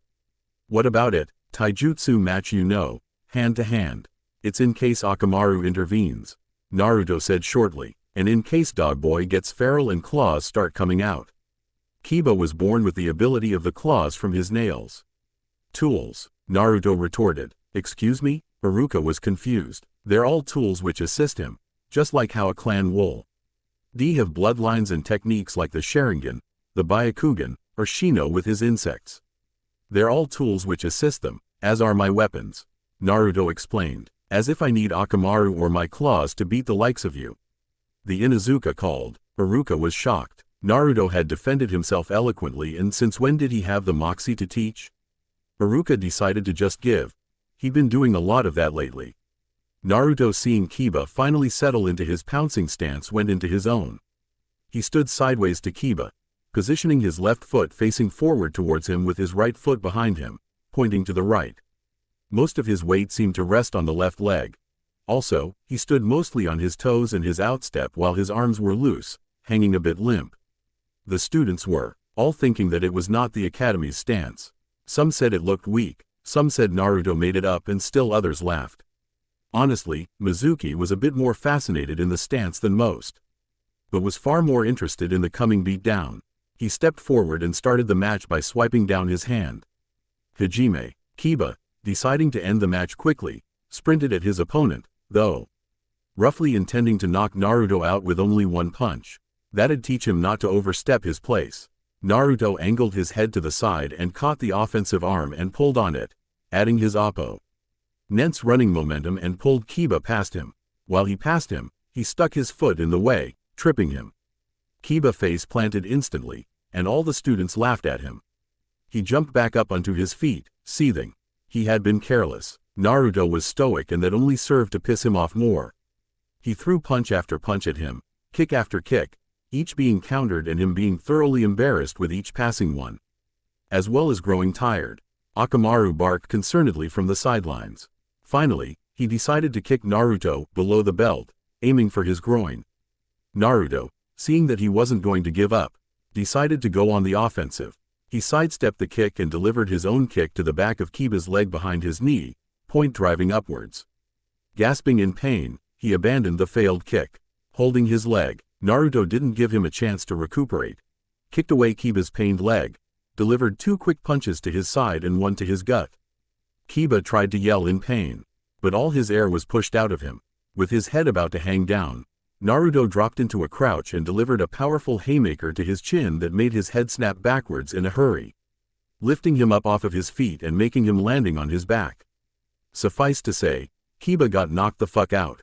Naruto, now done, looked around at the crowd of students, as if daring someone to say something he didn't like. They were completely speechless with mouths agape. The dead last of the class just beaten the second best of the class in taijutsu and made it look easy. Iruka was the first to regain the power of speech, but his words were still barely coherent. KKK Kiba lo lost to NNN na Naruto. Naruto walked up to Shikamaru and retrieved his tanto from the unmoving boy and strapped it back in its rightful place. Thanks Shikamaru, Naruto stated. Shikamaru blinked. This is beyond troublesome. Damn Naruto, where did that come from? Is it really that surprising? I mean, all I did was spar with him. He was going to kick me in my fucking groin, so I fucking countered it. That's all, Naruto defended, getting increasingly incensed. You know how painful kicks down there are. Have you ever gotten kicked there? That was unexpected, Shikamaru began. So what, am I supposed to just grovel in front of people who are better than me? He's supposed to beat me in a match because I'm a dead last? He retorted angrily. I have at least twice as much potential as everyone else. He added in his mind. So true, that was a hard hit though. We still actually need the brat to take the exams tomorrow. Shikamaru silently stared at the boy in front of him. The boy's eyes seemed to slightly glaze over whenever he thought to himself, as it were the case now. It was almost as if he were talking to someone. Naruto is such an enigma. Naruto sighed as he regrounded himself in reality. Sorry for my outburst, Shikamaru. No, I'm sorry, I didn't mean it that way though. It's just that you normally suck. And now you don't. How'd I put this? Shikamaru stumbled. I get it. With that said, Naruto turned on his heel, walked off back to class. Not sure what to do anymore. The Nara followed shortly afterwards. It was only after the two boys left that everything erupted into chaos. What the hell just happened? The dead last beat him. Kiba lost. Roena, you bet me 15 Ryo that Kiba would win. Pay up. Mizuki slipped away, no doubt to do some serious thinking about what he just saw. That left Iruka to clean up the aftermath. Hey, the Dobi did it. That's more evidence that points to him knowing and being capable of more than he lets on. Perhaps I'll find out something more under those goggles. After all, even with his new outfit, he kept his goggles on. There has to be a legitimate reason, Sasuke thought, walking off to sit under a tree to watch the development. Perhaps someone may even unconsciously yell a able theory as to how and why Naruto won. Surprising, it's almost as if it's a brand new Naruto. He gives off a more confident and serious vibe, and he sounds refined. My insects insist that it is indeed him, identifying him by his chakra signature. This requires more information. Was he holding back or acting irrationally on purpose? He couldn't have amassed the skills to beat a taijutsu brawler like Kiba in just a day. Or even a month, when Kiba has practiced every day even before attending the academy. He had to have been receiving special tutoring for some time. But why would he hide his skills? To what end? The stoic bug user remained unreadable to the outside world. But it was obvious that he was thinking of the match. Who wouldn't be? Naruto-kun want. Hinata breathed a little easier. She had worried that Naruto would have gotten hurt and lost badly to Kiba. It seemed that her concerns had been for nothing. But she couldn't help but wonder if his new behavior was due to what had happened the day before. She blushed when she remembered that she had broken down his door, and how he reacted when he found out what she did. Ino picked up a stick and poked the still unconscious Kiba in the side. But found him unresponsive. Is he dead? He's not dead, Ino pig. He's only unconscious. Quit acting like such a blonde. Sakura yelled. Oh yeah? Billboard brow. Ino pig. They I am. Immediately started butting heads like cattle, fighting for dominance. Iruka gave a long exhale. It really was Naruto's gift to make a class go chaotic in no time flat. Everyone, get to class. Back in the class, Naruto sighed and placed his head on the desk. As he blinked, he found himself in the mindscape in front of the seal. He peered through the bars and found the great fox sitting on his haunches, waiting for him. What do you want? Quote, I need advice. That will be 1 extra, you know. And I'm already on 97. As soon I finish up to 100, you can finally fix this damn seal into something more scenic.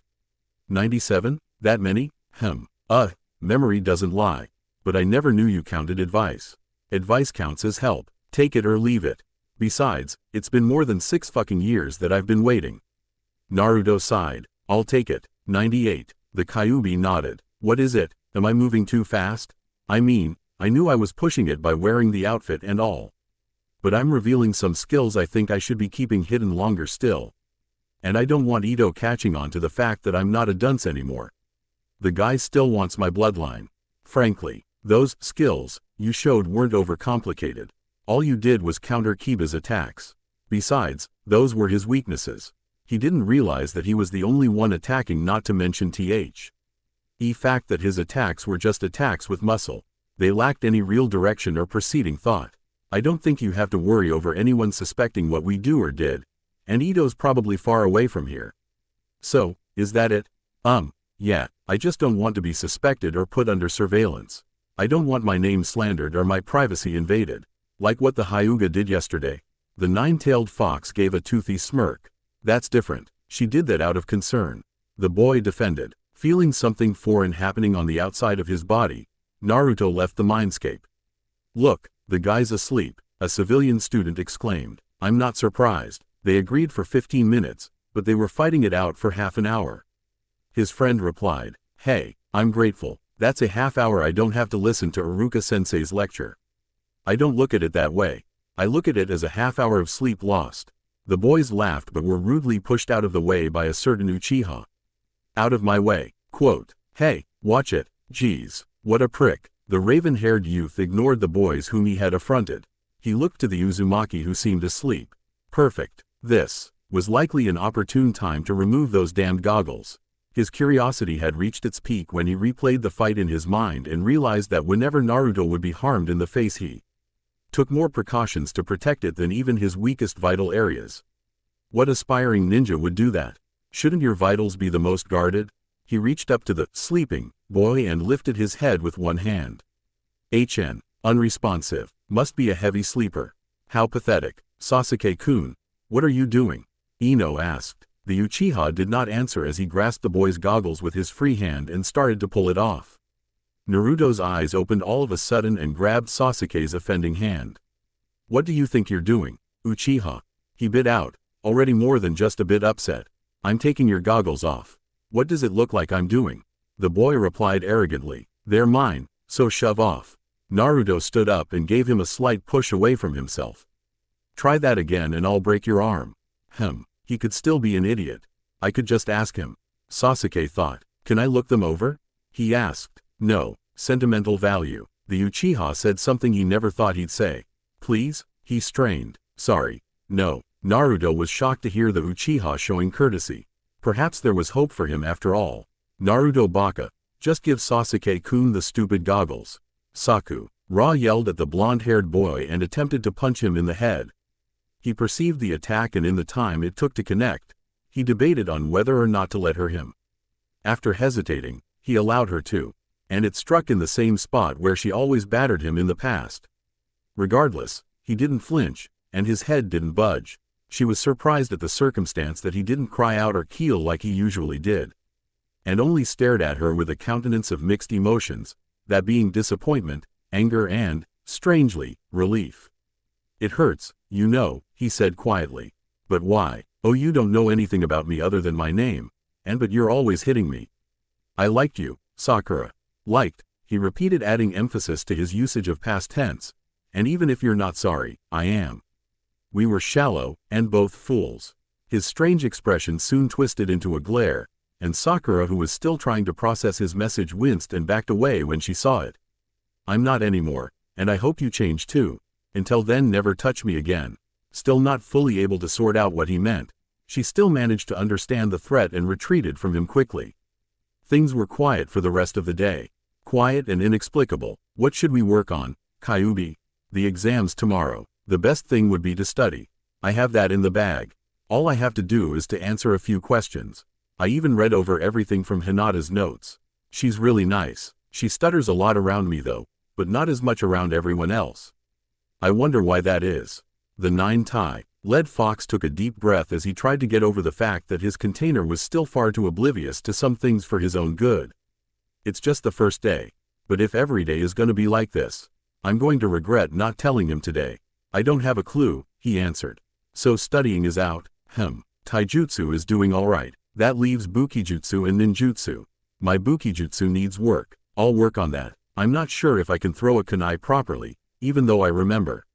99. What? No, it's not. You asked me for what I thought. Which is my opinion, which is guidance, which is advice, which is help.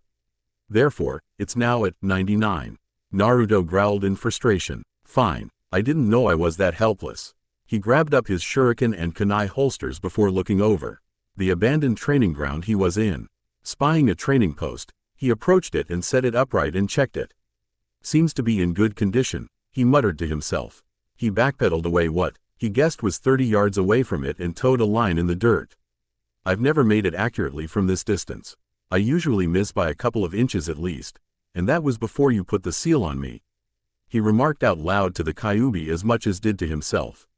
Just try it. Every time you miss, you have to cut yourself. What? Cut yourself? The Kyuubi said slowly, almost as if it were a threat. I would try my utmost best so as to avoid maiming myself. Interesting, Naruto said in mock appreciation. No, do it or I'll give you horrible nightmares. Naruto scoffed. Like what? Make you dream of kissing the Sandaime Hokage, for starters. Or make you relive the Anbu feeding you vegetables.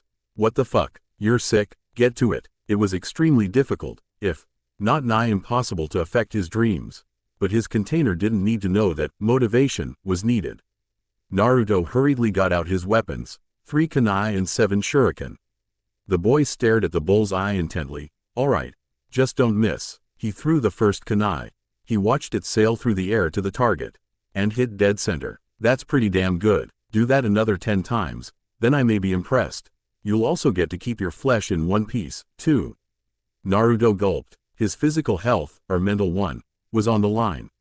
He readied his second kunai and threw again. It struck in the center as well, and it shocked him. To even throw 2 in a row accurately at 30 yards was rare for him. Suddenly he started thinking, I wonder if this has something to do with focus. The Kyuubi had caught the thought and momentarily thought the same thing. Perhaps. Boy, focus on the bull's eye and throw 3 shuriken from each hand at the same time. I won't punish you if you miss. That should be a Chunin level type of thing, right?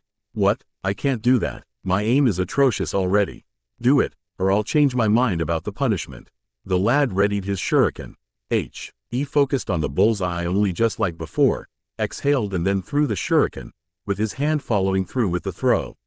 All the shuriken made it in the bull's eye at relatively the same time, seemingly competing for a chance to stick. Some had knocked the others off when reaching the small dot, but the proof was there.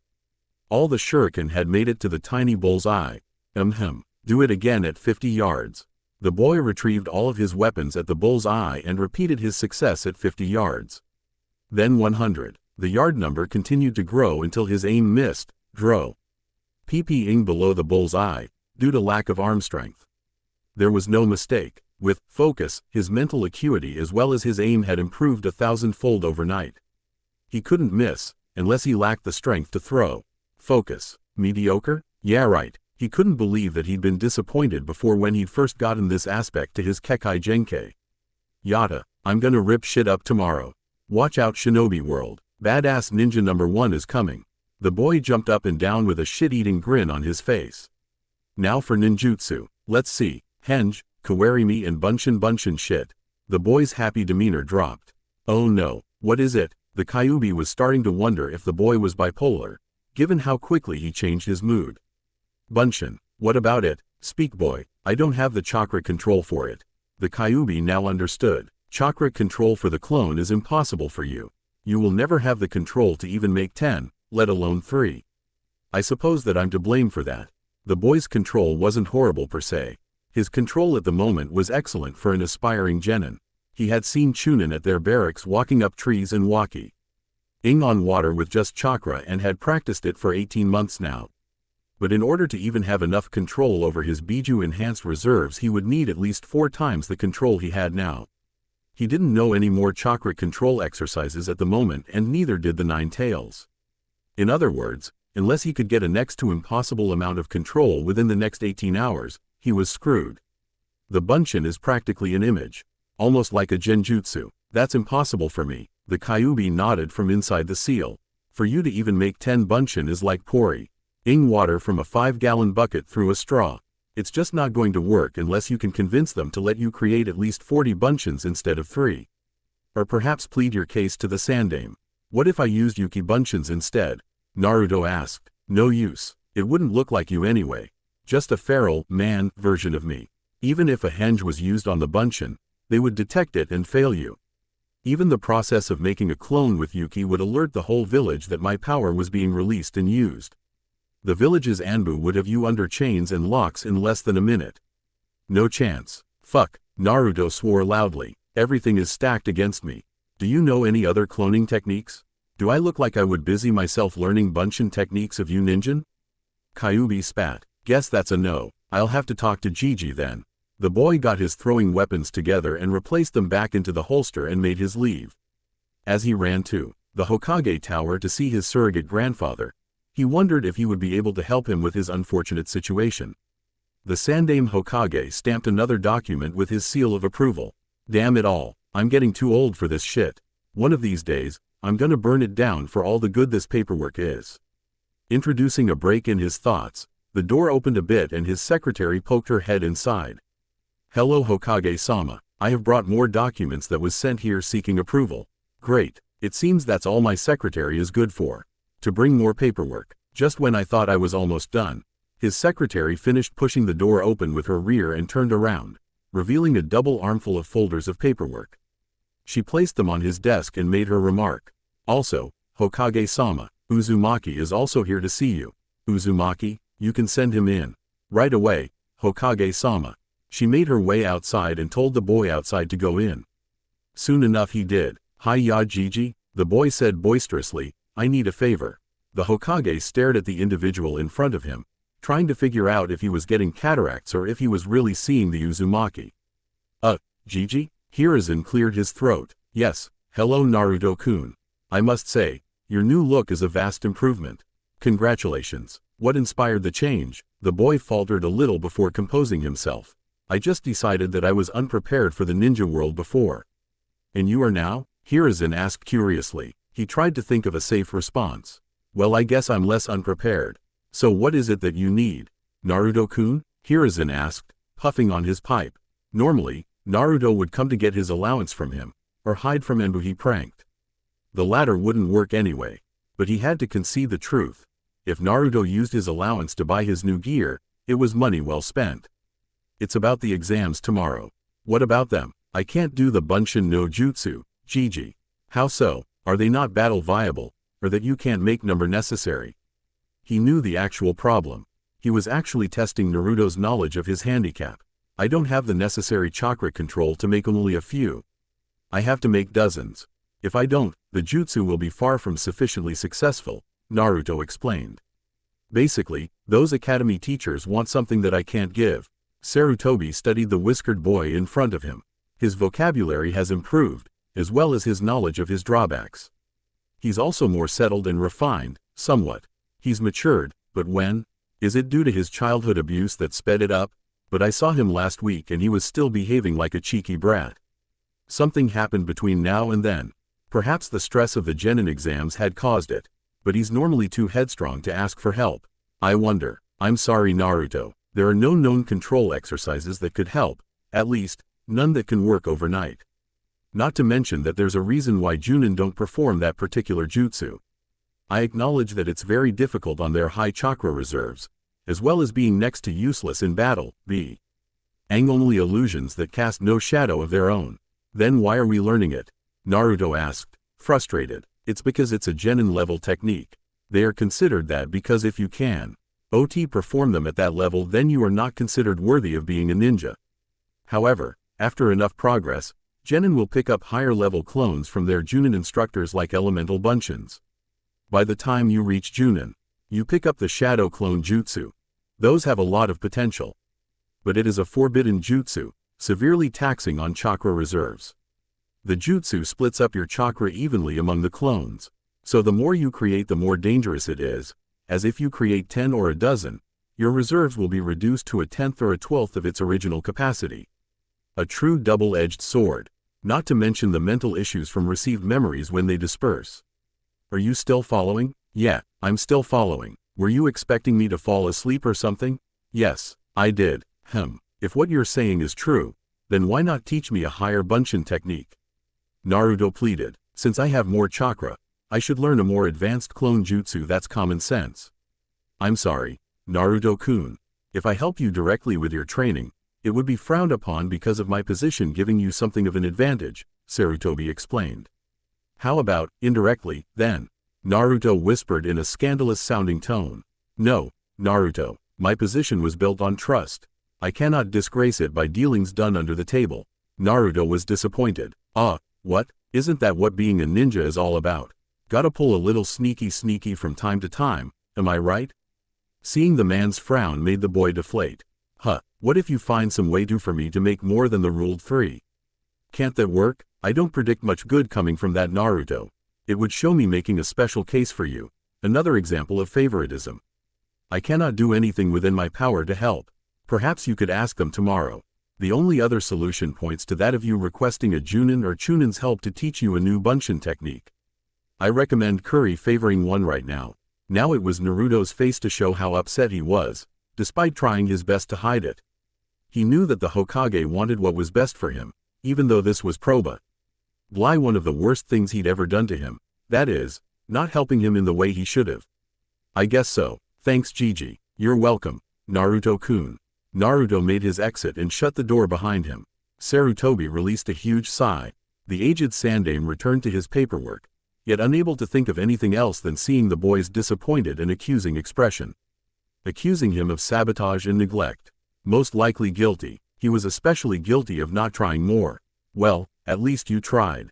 I know, but none of the higher-ups wanted to train me. Probably because of my status. Didn't know I was discriminated by them too. So many excuses. Busy, late, don't feel like it, sick relatives. Naruto was growing angrier with each excuse he repeated. Fuck, we'll show them, Kyuubi. Why are we even trying to get on a team, anyway? Just to have one of these Junin pricks order us around? He exclaimed the last question, exasperated almost to the point of tears. My teammates probably won't even work with me. Fuck. Each expletive growing louder than the last. He kicked down his dilapidated dining room table and it fell over, collapsing in pieces. He finally huddled in the corner of the room, crying. Why? He sobbed. I don't even want that damn hat anymore. To be leader of a village like this? They all fucking hate me. Look, Naruto, the Kyuubi slipped and called Naruto by name. A rarity in itself, the distraught boy barely noticed in his emotional state. Yeah, you know what you want. You want to kill a scum-sucking bastard who wants to eat your goddamn brains just to get your Kekai Genkei, and if he isn't wiped out, a lot of people are gonna die. You want to become someone that people can look up to, not necessarily the Hokage. You want to get powerful to do everything you want, and if you are going to allow a simple Bunshin to stand in your way of that ambition, you're not Naruto. You're just a washed-up wuss who gave up. Now get the fuck up and grow a fucking backbone. Quote, Naruto, who had been listening half-heartedly, restrained himself from laughing at the adverse temperaments in the attempted motivational speech but had his usual confidence and determination returned that was clear by merely looking at his eyes.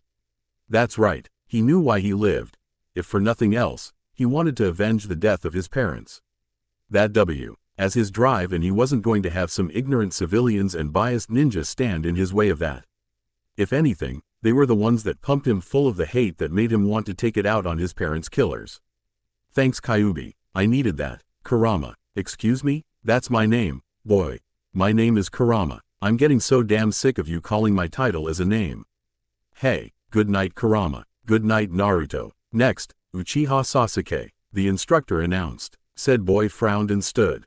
Finally, it was his turn. Ninjutsu was his forte, his field of expertise in the class. He would do nothing short of perfect. He made his way to the designated room and shut the door behind him. Troublesome. Couldn't they have let me just go on home? A certain Nara grumbled to his whiskered companion. I already passed. There was no need to keep me here. Quit your complaining. At least you passed, Naruto retorted, eyeing Shikamaru's Hitai-8 with rising envy. He had tied it around his upper arm on his biceps. It's a forehead protector. Why don't you wear there?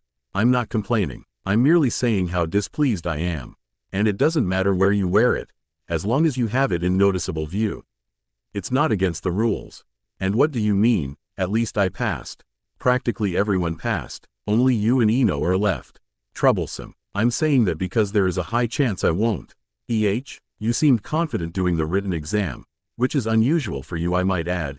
Ace taijutsu with Sasuke and Kiba. All that's left is ninjutsu, and that's a breeze. Even I didn't complain doing that. Fortune smiles on the lazy, Naruto bemoaned. The door opened again to reveal a raven-haired youth sporting his Hitai 8 on his forehead. He smirked and reclaimed his seat. Almost as soon as he did, fangirls surrounded him. It only served to make him drop the smirk for a look of slight exasperation. Next, Uzumaki Naruto. Naruto heaved himself up and steeled himself. He went inside to see both Mizuki and Iruka sitting behind a desk, with a box with a few headbands in it. So close. Okay, Naruto, please begin. Perform a henge. Anyone special? Naruto asked Iruka. Do anyone? Naruto placed his hand in a ram hand seal. Henge. He was surrounded by a thin layer of smoke. The smoke soon cleared to reveal a perfect version of Iruka. Naruto, pay attention. Naruto shouted in his impersonation. Excellent. The yell was comical and unnecessary though. Iruka was displeased. Now to perform a kawarimi. Are you ready? Hi sensei. Iruka threw a Senbon needle at Naruto's foot and he instantly substituted for a chair. Very good. Naruto returned back to his place and waited for the words he didn't want to hear. Now, perform the Bunshin no Jutsu. 3 of them please. And yet so far, Iruka-sensei, can I do more than 3? Mizuki spoke up for the first time. No you can't, Naruto. 3's the number set by the Academy's board. I see, so it's non-negotiable. No Naruto, they're not. Those are the rules. Prepared to fail, Naruto set his face in a grim expression. To Iruka, it was as if it were chiseled out of granite. Outside, 15 minutes later, Naruto watched the students jostle around with their parents. All were happy except for him. He could hear small exclamations of parents who claimed to be proud of our children who had passed their genin exam. Yeah, let them celebrate. They're gonna die out there in the real world. A ninja is just a guy who kills for money. That's what it boils down to. I don't think I would have been happy either way if I had passed. It's just a means to an end. But in order to be able to carry out my purposes, I need to become a ninja. I won't get to learn anymore, and I can't get stronger.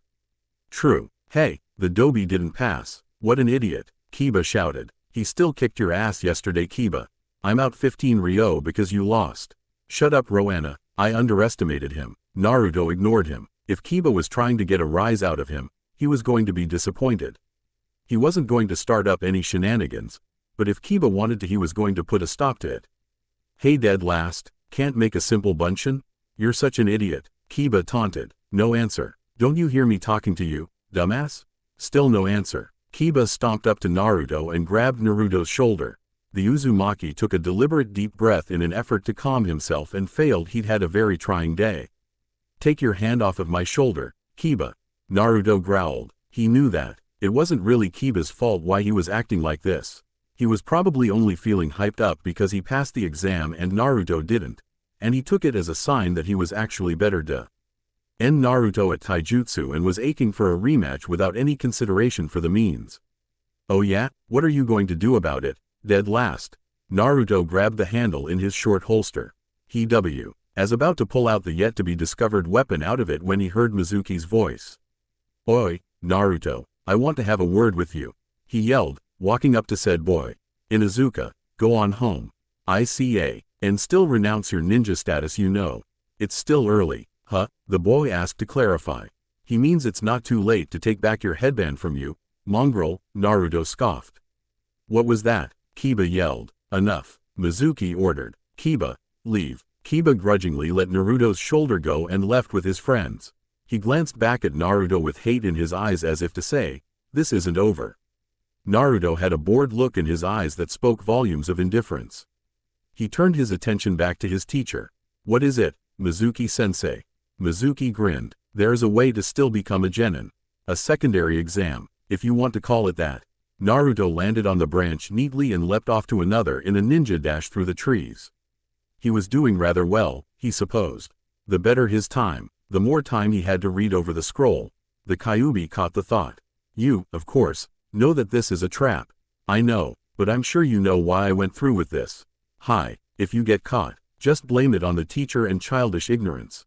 Kurama, with my abilities, I can just read over the scroll and understand everything. With my memory, I'll remember everything. Training myself for a long time. Nothing will go wrong. The Kyuubi did not answer. Nothing was going right. You just had to laugh at him, didn't you? It was funny. You are the nine-tailed fox. He yells at me. I mean, I know about you for what, 4 or 5 years now. What did he expect me to do? Keel over in shock and cry? And he accused me of being you. Naruto had to cover his mouth to keep from laughing out loud. Probably, but he is about to kill Iruka. You should do something though. Which technique have you learned already?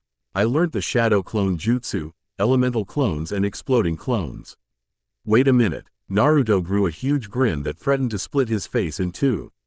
Bunshin Daibakua, I worry if you are still sane.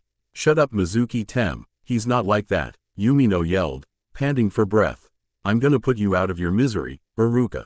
You're only leading a pathetic existence, being a teacher to brats. Lord Orochimaru was right, this village is waste of land space. It ought to be destroyed, with the way paved for something more glorious. Naruto peeked from around the tree. Mizuki stood with a Fuma shuriken over Iruka who was struggling to even get to his knees. It did not look like an ideal situation for Iruka. That's it, I'm intervening. Naruto grabbed the handle of his tanto. Don't kill Mizuki. It seems that he might have information on Orochimaru. The Nine Tails warned. This is going to be a whole lot harder if I'm not going for a killing blow. How am I supposed to beat a Chunin? Naruto grabbed his mystery holster. Just do it. If I think you're going to lose, I'll help you by using the feral state. Naruto created a cage bunshin next to him and told it to henge into the Hokage. Go flank around, he whispered. The clone La fort to do as they were told as Naruto jumped out of the tree to land before the Chunin. Oi, Mizuki, so you think I'm the Kyuubi, huh? He yelled at the betrayer. What? You should have just run away, brat. He yelled back, momentarily stopped in his process of disposing of Iruka. If you really think I'm the nine-tailed fox demon, shouldn't you be running away? Oi, Kurama, I need some help with killing intent. The Biju complied and channeled his concentrated killing intent at the ninja criminal to the point that of making him fall to his knees, but he fought it, soon regaining control of his legs. I'm used to Lord Orochimaru's killing intent. Yours doesn't even come close. Mizuki strained through gritted teeth. Naruto frowned. Damn, maybe it's because Kurama has to channel it through me the reasons it's not as strong as it should be. Mizuki, what is the meaning of this? What are you doing with Iruka-san? The silver-haired Chunin paled when he heard the Hokage's voice.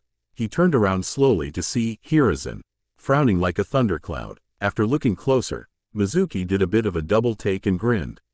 Nice try, Naruto. I see that it's just a henge. But even so, how did he do that? He can't do a bunshin and bunshin can't talk or be hidden under henge. He must have learned a bunshin technique from the scroll. But which one's a clone? He took 2 kunai and threw them at blurring speeds at both Narutos. Both exploded into smoke, one into nothing, one into a log. HN, Cage Bunshin, impressive, but I'm a Chunin, you're not even a genin. He yelled, looking up into the trees. He got no answer to his taunt. If you don't come back, I'll kill Iruka. He still heard nothing except for a stray owl, hooting its cry. Deciding to make good on his threat, he looked down again while taking out a kunai. He gawked. Iruka wasn't there. What's the matter? The ethereal-sounding voice seemed to come from everywhere. Where are you? I'm going to gut you like a fish. The Chunin yelled. Alright, I'm coming, Naruto said, as if in multiple voices. We're all coming. Before Mizuki could react to the fact that Naruto referred to himself in plural third person, 50 clones came into the clearing. As if on cue, they all grasped the secondary weapons on their waists. They all withdrew the handles at the same time and swiped it down rapidly, the weapon extending itself into a telescoping baton. They all assumed Naruto's taijutsu stance as they readied themselves. Mizuki was feeling overwhelmed but he didn't let it show. Get him. The clones charged the traitor, bomb rushing him. Mizuki took out a kunai in each hand and prepared to defend himself. He swiped at the closest clone and he puffed away into smoke. Seeing a clone about to strike him in the face, he dropped to his knees. Letting the clone strike another of his brethren, he threw one of his kunai at a very suspicious-looking clone that seemed inactive, smirking in satisfaction when he saw it bleed. All the clones dispelled. I knew you were the one. You didn't try to fight like everyone else. Mizuki walked up to the collapsed boy who was holding his chest. Mizuki readied his last kunai and chucked it at Naruto's throat, grinning in satisfaction when he saw the boy begin to bleed out. There was momentary pause before Naruto seemed to lose color in every fiber of his being before he fell apart into water. Water Bunshin? Immediately following, an Iwa clone dropped out of the trees onto the baffled Chunin with only his knees onto Mizuki's shoulders and then dispersing into rocks, further injuring the man. With the silver-haired man crying out in pain, yet another voice sounded from behind him. Futon. Datapa. Wind release. Great breakthrough. A massive and powerful wind from a CL. One blew the man away towards the real boy. He couldn't stop his motion when he saw the Uzumaki take out his baton and tightened his grip on it. No, Mizuki realized what was about to happen. Naruto sidestepped and clocked the silver-haired man with the baton with a devastating clothesline move, shattering his jaw. Mizuki's legs flew forward in front of him and the man landed on his back, out cold. Naruto sighed. It was finally finished. He created some Kage Bunshin that each carried the man by a limb. He was joined by two more Kage Bunshin that had Iruka leaning on his shoulder and another who had the Forbidden Scroll of Seals. They walked back to the village, not one word passing between them. Hiruzen sighed and put away the ball. He had seen enough. They were almost here anyway. Ad felt disappointed when he had learnt that Naruto didn't pass his exam, but he wasn't surprised. The genin exams were practically rigged against him and creating weak genin in the process. He couldn't help him. But somewhere along the line, he felt that he should have done more to help Naruto. But how did Naruto learn those fighting skills, the jutsu? Someone was helping him but he did not know who. Or rather, he did not know of anyone willing to teach the pariah of the village a jutsu of any kind. A few knocks came at the door. Hiruzen sighed. Come in, Iruka-san. Naruto-kun. The door opened to reveal said people, one of which dispelled his clones carrying Mizuki. The action dropped the traitor unceremoniously to the floor. Sarutobi sensed his Anbu about to attack, so he diverted them by ordering them to carry the unconscious man to Morino Ibiki at torture and interrogations. They disappeared with the captured man, akin to nothing more than spirits. Hokage-sama, it's been a long night for me.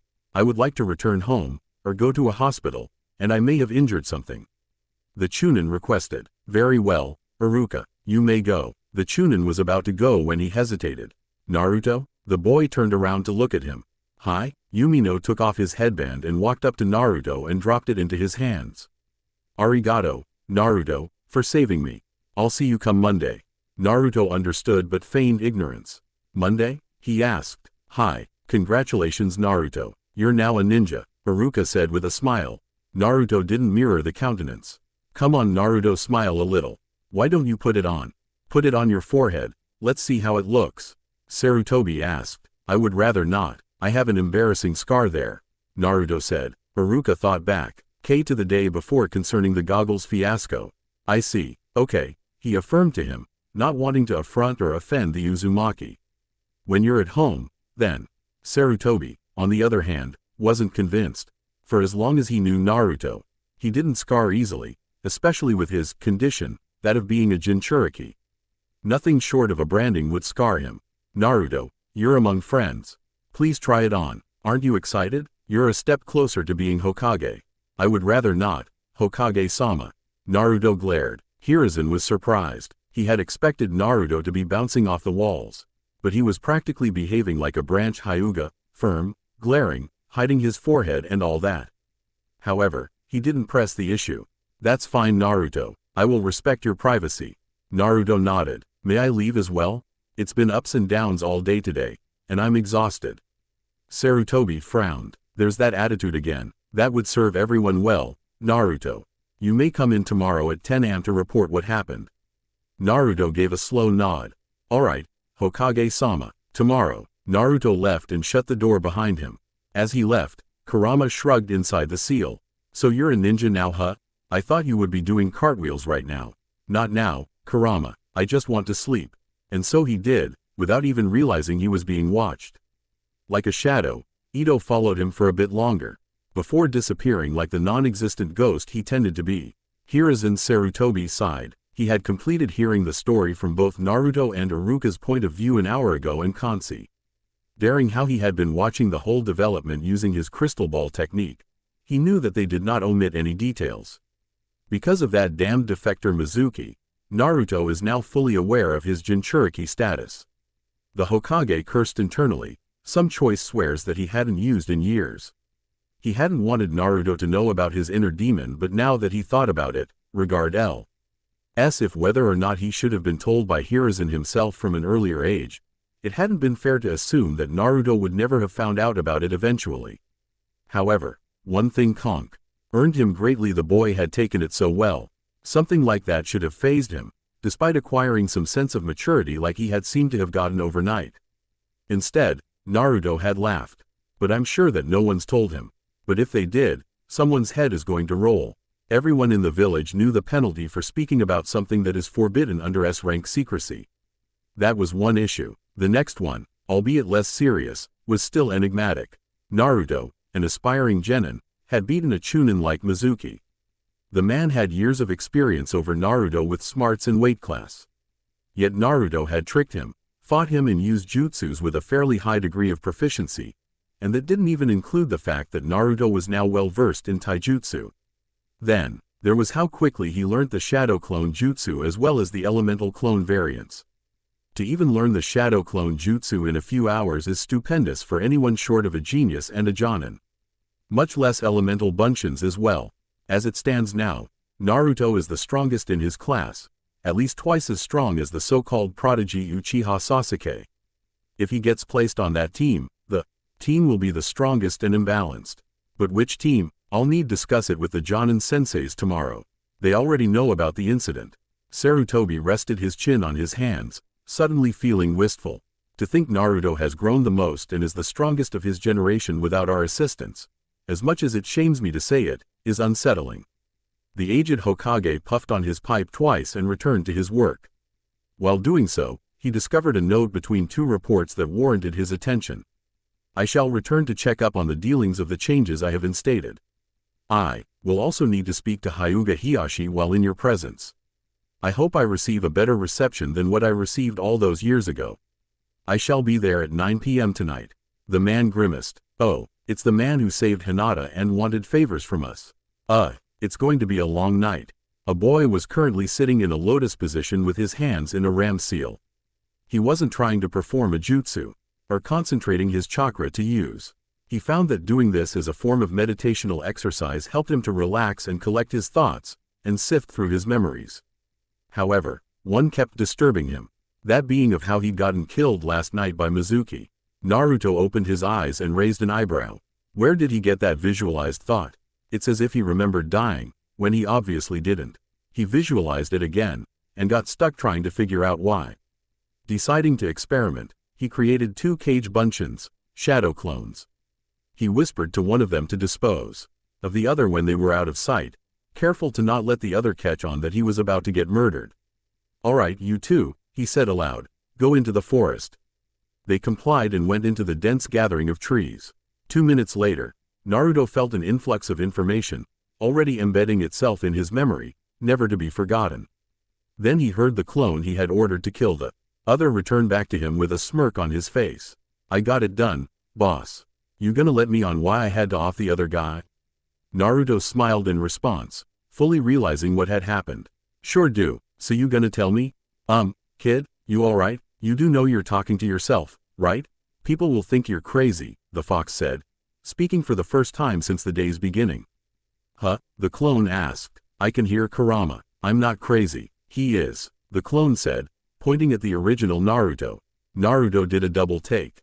First off, I'm not crazy. Second, Naruto pointed to his gut. Kurama is inside me, not you.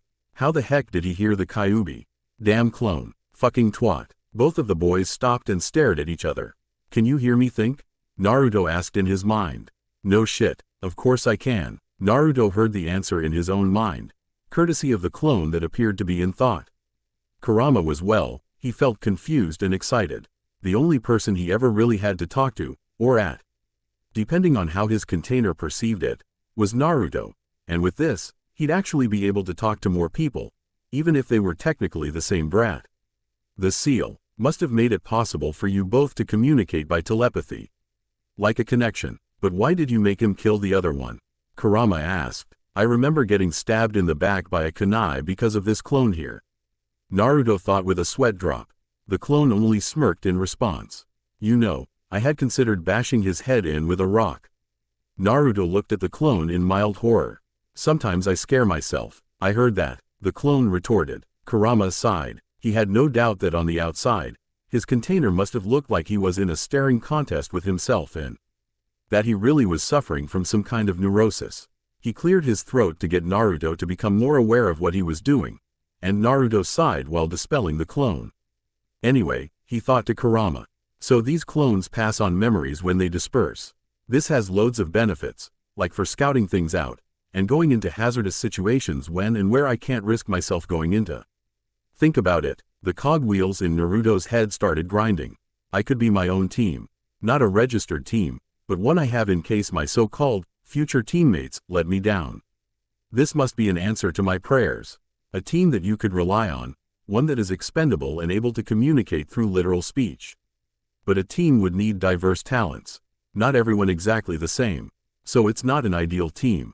The Kitsune replied. A team of people, that is, you, could be skilled, but it'd have a lot of problems with versatility.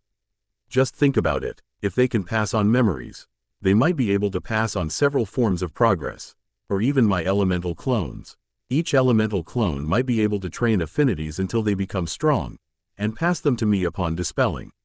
You're the one who helps me to make those clones anyway. Since you're the one who knows what the hell chakra is, what kind of yin and yang composes it and can recreate it, you could make the elemental versions of the shadow clones. Sounds viable theoretically. Perhaps I could even use my own Biju chakra and vitality to make the clones longer lasting. Imagine, like you said, you cool, do you even have these clones training by using clones themselves? When the important clones dispel you could gain years upon years of training, all in a month or two.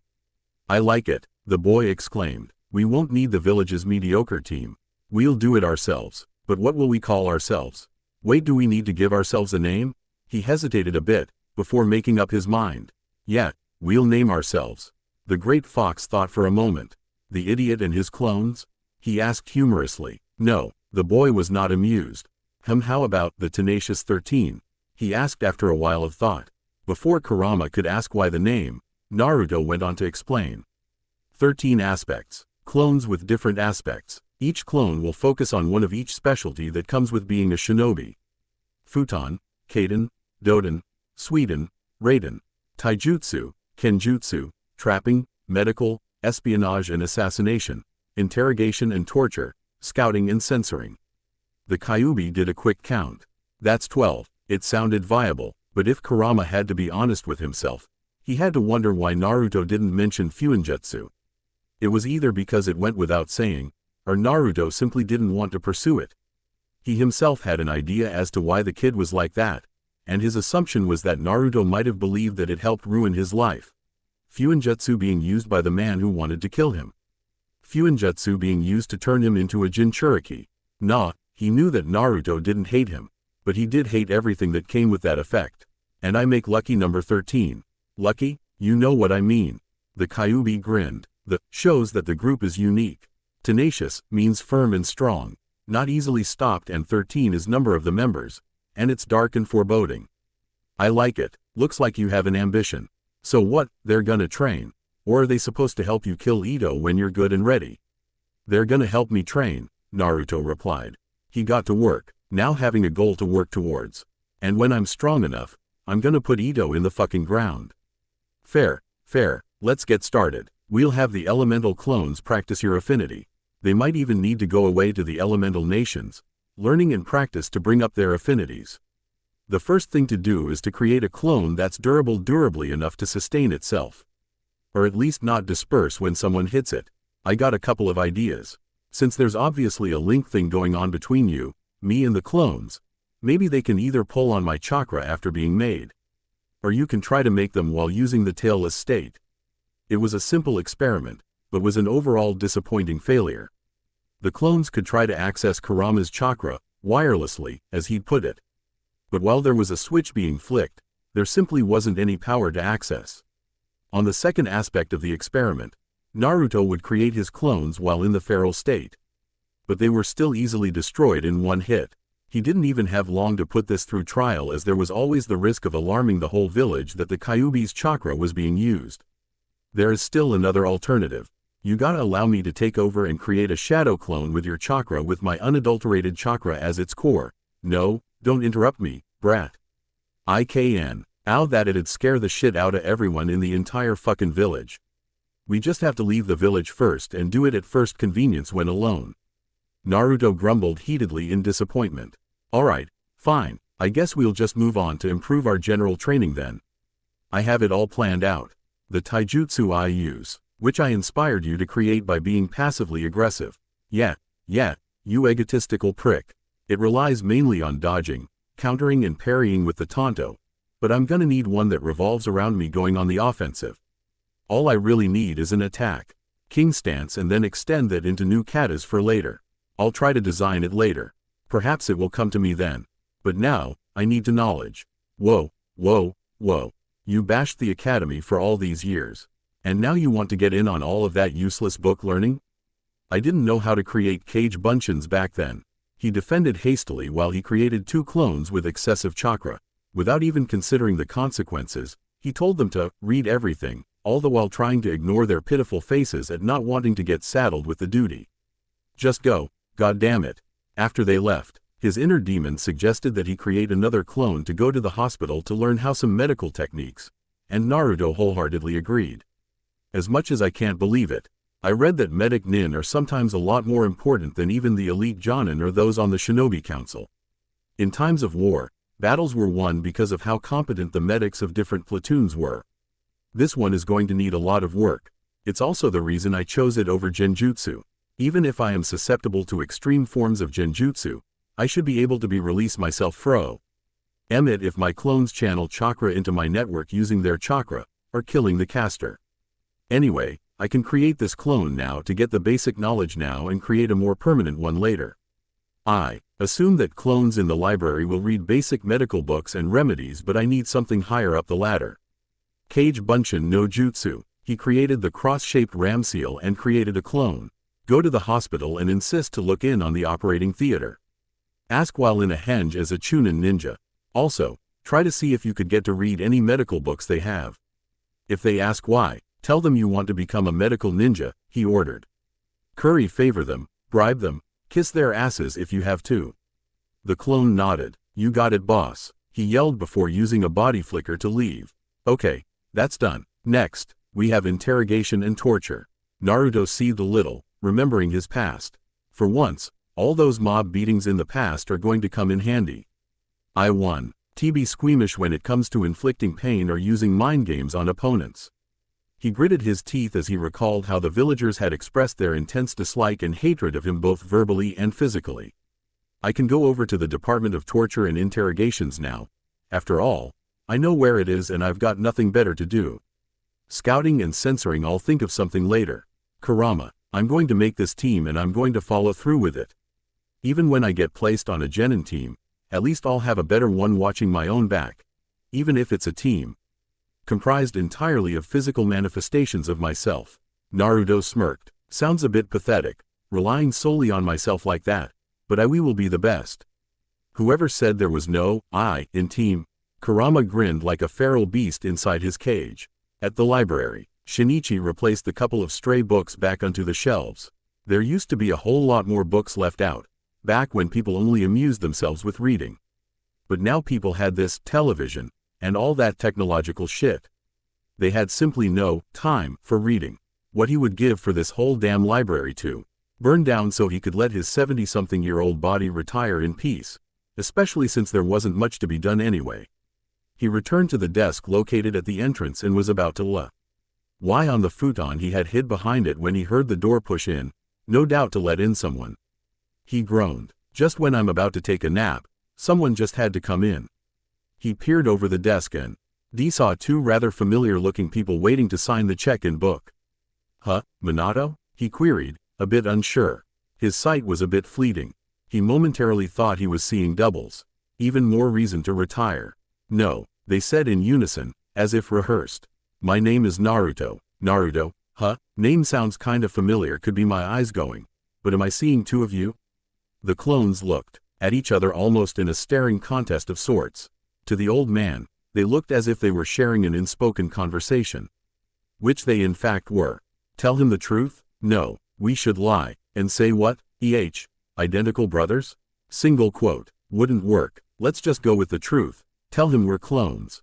If he kicks us out, we'll just come back in different henges and work with that. After all, he couldn't even recognize us as clones. He won't recognize us as two different people, anyway. The other one nodded in approval. Okay, let's just roll with it. We're clones, one of them said. Clones? One of the man's eyebrows rose, no doubt doing some thinking. Sounds like something I've heard of before. Then something in his mind clicked. Minato, is that you, sending your clones to read for you again? The man asked, a bit testily. Is he talking about the fourth? No, sorry old man, he passed on around 13 years ago. Sorry, one of the clones replied, hoping the two weren't too close. He did not want to see an old man in tears, receiving knowledge more than a decade late. No, it's all right. So, someone sent you to read for them, huh? Are you going to stay overnight? The man asked, as if expecting to hear, yes. Hi, Minato did this with me, you know. I'll let you stay in the library for as long as you exist, weeks, if needs be. And all I ask in return is that you help out when I'm unable to. Sounds fair? The old man asked, pleadingly. I don't have an apprentice or assistants to help. Sure. One of them interrupted hastily, eager to please.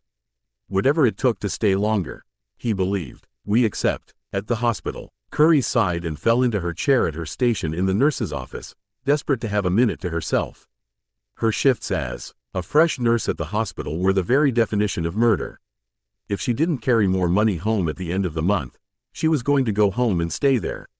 Sure, she liked to help people, but right now, nothing was going right.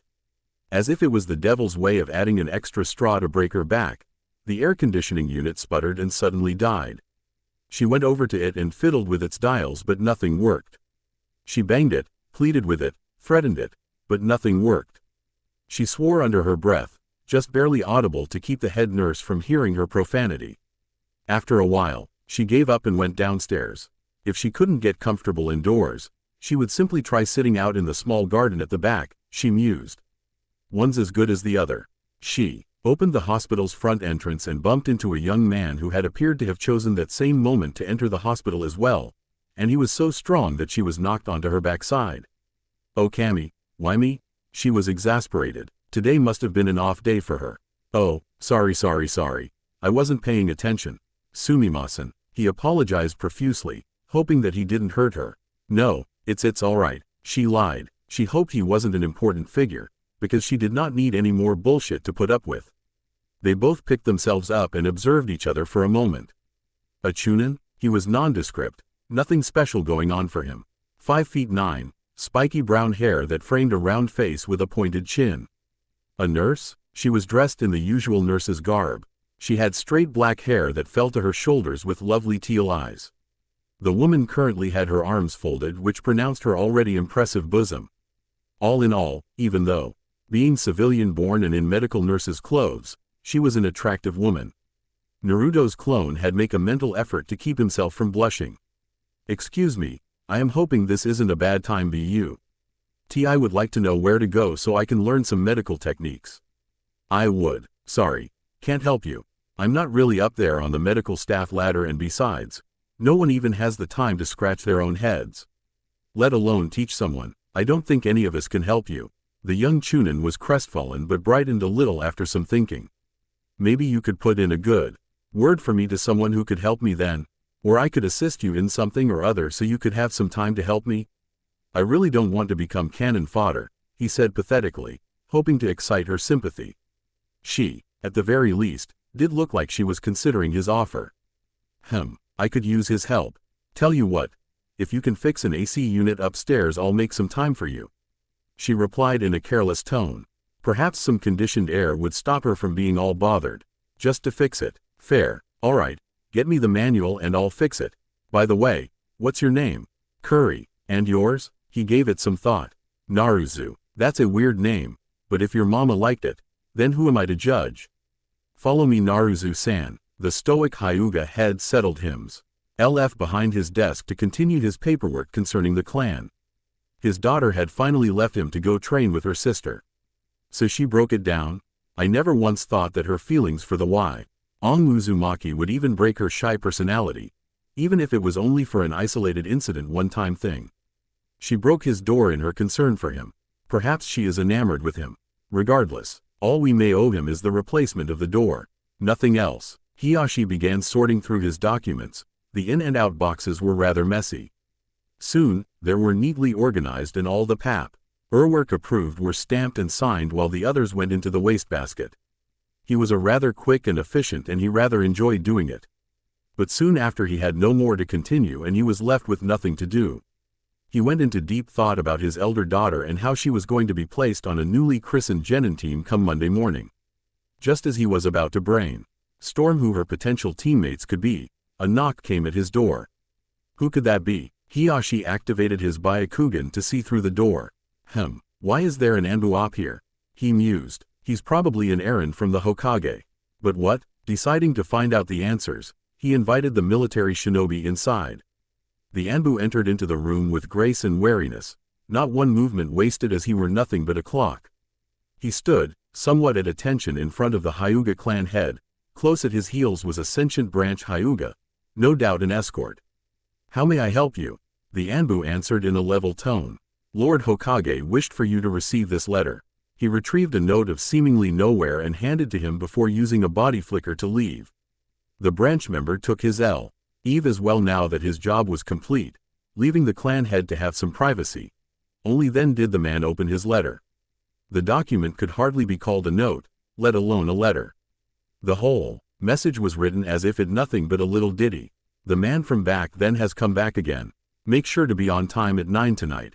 He hopes there will be no fuss over what we shall discuss. Solo is the way to go.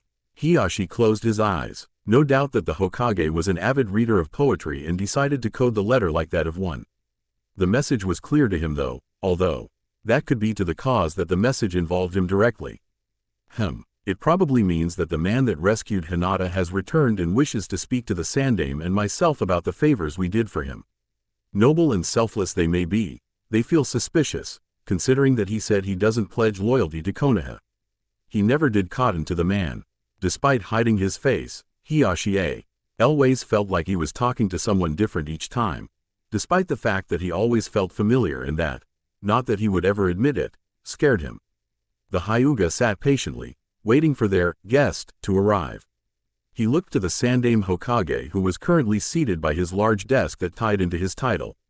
Both men were yet to speak to each other and that served to make things more awkward between them. Frankly, Hiyashi preparing to leave the second 9:01 p.m. struck on the clock. He was an important official, as well as the Sarutobi himself. They had no time to waste, especially a lie with someone whose identity was yet to be discovered. Besides, he wanted every excuse possible to avoid meeting the man they were waiting for. Suddenly, the clock hit 9 p.m. and in that same sec. A man appeared in the center of the room via a body flicker. He was dressed as before, not a single hair out of place. However, there was a markedly obvious lack of seals on his person, unlike the first time they encountered him all those years ago. Good evening, Hokage-sama, Lord Hiyashi. I hope I've not been tardy, he remarked flatly. Welcome, may we have your name, or at least a handle we can use? It would make things flow more smoothly, the Hiruzen requested. I can give you a handle. Call me Sagan. Sagan? Hiyashi asked. Weird name to choose. The hooded man said nothing in response. Anxious to clear the air of the growing tension, Hiruzen cleared his throat. Sagan-san, we're here to discuss the results of your requests roughly 2.5 years ago. Sarutobi continued. That's why you're here, is it not? Ah, yes. So, how is the soup kitchen getting along? Oh, and make it brief. I'm sure we have other places we'd rather be right now, Sagan replied, much to the Hyuga's ire. It's doing well, if I may say so myself. As per financing is concerned, the Hyuga clan has given quite a bit of funding since its opening. I believe that many of the people who frequented are the people who suffered during the Nine Tails' attack. Some of them are even willing to injure themselves to sleep there in a warm bed that the side house provides. His hand lifted and Sappered to stroke his hidden chin in thought. Is it possible for the Hyuga to fund a little more for expanding just a bit more? I am sure that Lord Hiyashi can dig just a little deeper. Maybe about 50 futons next to and around each other would do the job efficiently. The futons could simply be put away in the day, Sagan suggested. This is going a bit too far, Sagan-san. We Hyuga don't have an unlimited amount of money in our treasury. If we have much more of this so-called charitable funding, Hiyashi said in disgust, we'd have to forfeit our emergency fund which was set aside for our own survival or anything that warrants an emergency of similar dire straits. It was times and foolishness like this that made the man more emotional than not. Do you think we have bottomless pockets? No, the guest said testily as if he was preparing for a fight with the man. You're right. Perhaps if you were to look out the window and activate your Byakugan you would see that there are people who are far needier than you are. You seem to have on expensive new robes. Perchance if you went hungry for a few days you would realize how superfluous that your extravagant worldly possessions are. These people have no clothes, no food, no warm beds. We see them every day, and yet we try to ignore their situation. So you are hesitant. Perhaps if you were to have lost more than just your furs, heiress Lady Hinata, you would have been giving a lot more in gratitude. I suppose it can't be helped. Hiyashi seemed regretful all of a sudden. He didn't mean to say what the man was interpreting. Quote, are you implying that I don't care for my own village or its denizens? I do, but you're not even a resident, and if you care that much for the leaf, I don't see you rearing up to lift a hand to help it yourself. Fair accusation. I'll release you from any debt you owe me, since you feel that you've done enough. I will give you a new proposition. I will do the Hyuga clan one service, a mission if you will, into any situation. No matter how underhanded, futile or suicidal it may be, but only if you're willing to invest more into what should have been your civil duty, Sagan spat. Do we have accordance? How can I be sure you will get the job done if I go through with this? The clan head was skeptical, not missing the man's disgust. As much as I dislike boasting, I am very confident in my skills. And you know that if I've faced off against the ambassador from Kumo and your Anbu without an ounce of effort. Then there's my durability, chakra capacity and something else. I cannot reveal anymore. You get the idea. I am still doubtful. You should still be ashamed, having to be bought to help the less fortunate. I merely used the incident all those years ago to help both of you to have some humanitarian ideals. If not for the benefit of all, then even for the benefit for one person isn't that enough?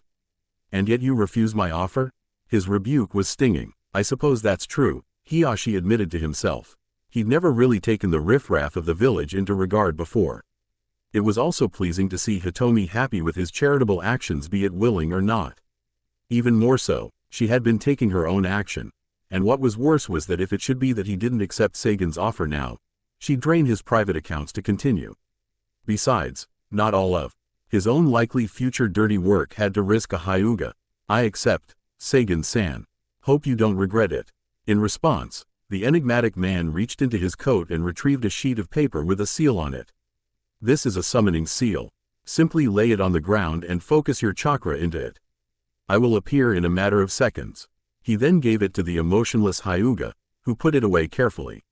The Hokage looked on at the development with an approving nod. So you're familiar with Fuinjutsu? I like to dabble in everything. Moving on. What of the orphanage? The orphanage, it's doing well at the moment. It has roughly 50 children at present. It doesn't seem to be growing. That's actually a good thing. Having fewer orphans, that is. It was usually higher, Sagan stated, sounding relieved, showing true emotion in his tone for the first time. I remember that its conception attracted all of its present occupants within only a few days. The Sarutobi clan has made it per our instructions, and it has helped to keep such children off the streets. The Hokage smiled. I have visited the children myself, but I have not told them that it was you who wanted it built. If I told them you were, and that you were here. Perhaps another time, one with more convenience and less risks, Sagan interrupted. But the orphanage is starting to dilapidate a little. It's nothing my clan cannot assist with, of course. It would serve me well to continue funding the orphanage, nothing's wrong. But your concern for the orphans had demonstrated how little my concern had been for the village's future generation was. So you have concern for them now? Sagan asked in a weird tone, one that suggested that he knew and believed differently.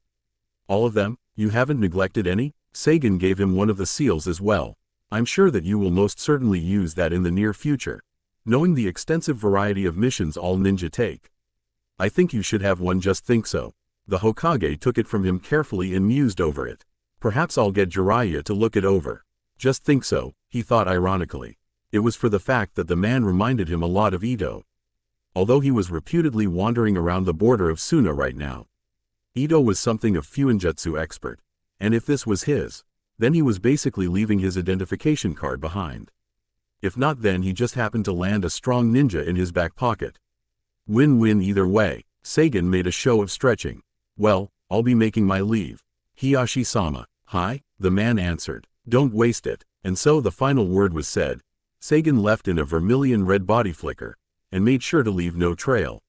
So yeah, you did me a solid, Kurama. 100 favors. How do you like the scenery in there now? Kurama sat down in the new mindscape. The general outlook had changed from bleary to cheery.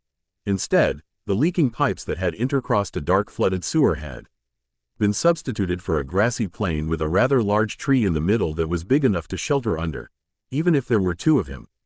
There was enough light, but it carried no heat. Very comfortable. I like it, especially knowing that I earned it by doing those favors for 6 years. I know that it's Ito's rule and motto, but we both know that it's the truth.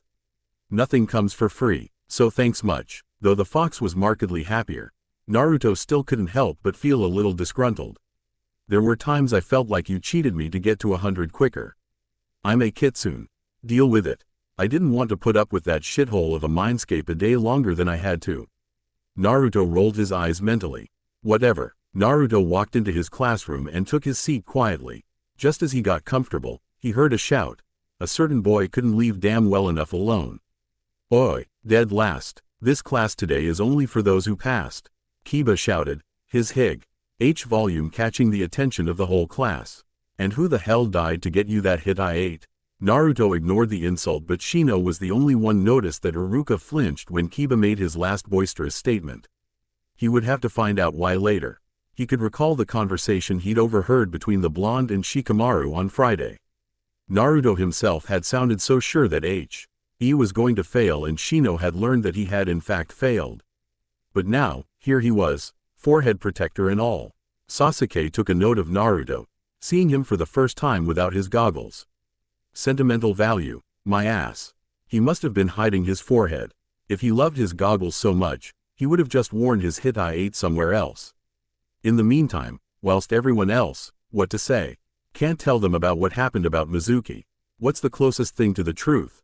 Naruto passed because he was able to create clones after all. That's why he's here. Iruka lied smoothly, hoping they would buy it. Naruto shared a look with his teacher.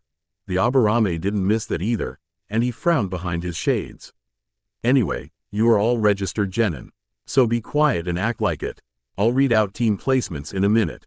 Yumino went on, glancing at Naruto. He still seemed indifferent. Where did I go wrong? He waited for the class to hush themselves before taking out the folder with the team information out of his desk and begun to read. Naruto listened to the team placements for 1 through to 6. It was just as he had predicted. All the civilian scores had real. Lee rounded off themselves so they would all be placed on balanced teams. Damn, he loved being a smart ass, and Kurama caught the thought and added in his 2 cents. Tell me about it. And that's team 6. Your sensei is, Iruka droned. Okay, Kurama, let's see if I'm right about the rookie placements. Sakura Haruno, Kiba Inuzuka and Sasuke Uchiha will form team 7. Your Jonin sensei is Kakashi Hitaki. What the hell, Iruka sensei? How am I on the faggot and fangirls team? Can't I get to be on some other team? Kiba complained loudly. Sakura mumbled something about Inu idiots under her breath. And it wasn't too good either. The last, Uchiha, was perhaps the most displeased of all. If anything, he would have wanted Naruto on his team, simply because he was showing himself more competent of late. Kiba, the teams were created by an averaged score. We create the teams based on average. Sakura and Sasuke had the best scores while yours was abysmal at best. If anything, they're picking up your slack. Frankly, if we didn't have either of the 2 rookies of the year, then you would have failed the program. Now be quiet. Iruka humiliated the Inuzuka while the class laughed at him. Kiba sat down again in disappointment while Naruto smirked, glad that Inuzuka was getting some comeuppance, though it was his own prodding that had led up to this. Maybe he'll make it up to the guy later or something. Next squad will be composed of Shino Aburame, Hinata Hyuga. Time for the moment of truth. Kurama. Quiet, I want to hear what he's saying. And Naruto Uzumaki, your Jonin sensei is Kurenai Yuhi. You will compose team 8. Well, Well, someone was right on the money. It seems to me that you do have a good head on your shoulders after all. Naruto sighed happily. He had hoped that Hinata would have ended up on his team, since he had decided last week that she was fine in his books. Was there any doubt? My friend, the doubt itself was bigger than my actual size. Team 9 is still in circulation. Team 10 is Shikamaru Nara, Choji Akamichi and Ino Yamanaka. Your Jonin sensei is Asuma Sarutobi. The Kitsune was surprised that Naruto was correct to the letter about his predictions. His analytical skills were impressive. You'll all wait for your Jonin senseis in room 4, Iruka continued. They will arrive just after lunch hour. You're all dismissed, and you have my blessings. He smiled at them all sadly, thinking about how his children were growing up. And good luck being the shinobis of the next generation. Has anyone ever heard of her before? Naruto put the question out to his teammates. Shino pushed up his glasses before responding. I believe that's she called the upcoming Genjutsu mistress of Konoha, he said simply. I know nothing else. Hi, she is a good friend of my Keika-san. Hinata stuttered a bit. Naruto's thoughts were already racing. Hey, Genjutsu you say? Huh? At least I won't be susceptible to it anytime soon. You got my back with that. Right Kurama? No, if I keep helping you, you won't really grow. Why start refusing help now? Naruto was confused. 1. Because it's the right thing to do. And, I don't have to suck up to you anymore by doing favors. The first reason was enough. Naruto muttered. Excuse me? The Aburame lifted an eyebrow. Naruto caught himself quickly, realizing that he'd spoken out loud.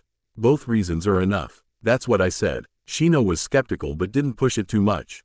As in, she is a genjutsu user and must be really skilled in it if she's dubbed as its mistress. That means that she will fight dominantly with it instead of other techniques. I see. Go on. And, Naruto pointed at Hinata who blushed a little. If she is on such good terms with your family, maybe you know who could tell us what kind of history this lady's got. I've been told from my Keika-chan that she was very good friends with Kurenai's father when they were on the same team, but he died in the Kyuubi's attack. She also has an intense dislike for perverts. Hinata said. Interesting. Anything else? He tapped his chin with a forefinger. No, and Naruto-kun.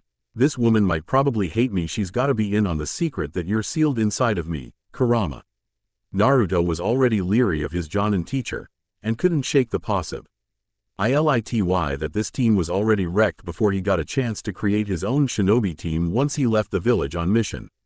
Maybe it would improve relations with our future sensei if I told that you're apologetic for your actions. I was being manipulated by that Uchiha. It's not my fault, and besides, Ito could have done something to help the situation, but only made things worse. He killed the only 2 people who could stop me, your parents. Wouldn't hurt, wouldn't really help either. What's done was done. As soon as he said this, the bell rung to signal the end of lunchtime and everyone filed inside to room 4. While there, everyone waited for their own senseis in their own way. Some napped, some muttered to their ninja creatures, and yet some others just sat and imagined what their future instructors would be like. Soon, there were only 3 teams left who were still waiting when the door was pushed in by 2 people. The female of the 2 had a fair complexion and she had very distinct red eyes, which were complemented by purple eyeshadow and red lipstick. She possessed long black hair that reached her upper back. She had on mesh armor that was easily visible through her clothing, and only one sleeve that went in tandem with bandages that wrapped from her upper torso to her knees. The man was fairly tall with a somewhat brown complexion with brown eyes, short spiky black hair and a beard. His standard Jonin jacket had bandages around the sleeves and around his waist. He had on a sash with the kanji for fire on it. Team 8? The woman asked. She threw a harsh look at the Uzumaki that everyone noticed. Naruto's eyes widened in recognition, and a loud and silent "no" was on his lips. It was grim. My name is Kurenai Yuhi. I will be your Jonin sensei. Meet me in the fuck no, someone exclaimed, slamming his hands on the desk and stood. Everyone turned to take notice of the yeller, none other than Naruto himself. I want no part of this if it means having to put up with her being my sensei. Kurenai was silent. She didn't seem at all surprised to hear this outburst, and this troubled Hinata. She also surprised to see Naruto behave in such a manner. He was cheeky at times, but never an outright rebel. Naruto-san, what is wrong? Shino asked. Nothing is wrong. Naruto said through clenched teeth. Everything is peachy and perfect. Just perfect. Alright brat, what's your damage? Why don't you want her for your sensei? You think we have to let you be a genin? The man said. Don't have to tell them about our own tests yet. Actually, yes, you do have to let me be a genin. After all, if Kumo were to attack Konoha with a couple of Jinchurikis, Naruto trailed off. He knew about the S-rank secret. The Jonin got the message. Their expressions grew cold. The students didn't understand a thing that was going on. Asuma, let's not waste time with him. Just let him be. Kurenai enjoined to the now-named Asuma.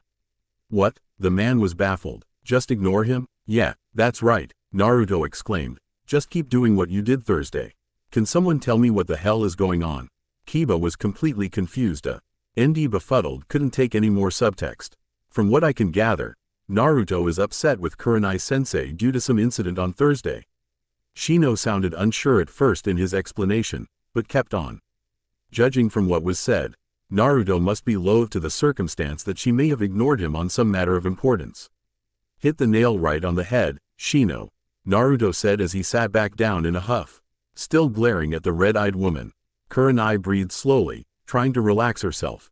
Her first encounter with the Nine-Tails Jinchuriki didn't go well because she had blown him off when he asked for Bunshin ninjutsu help.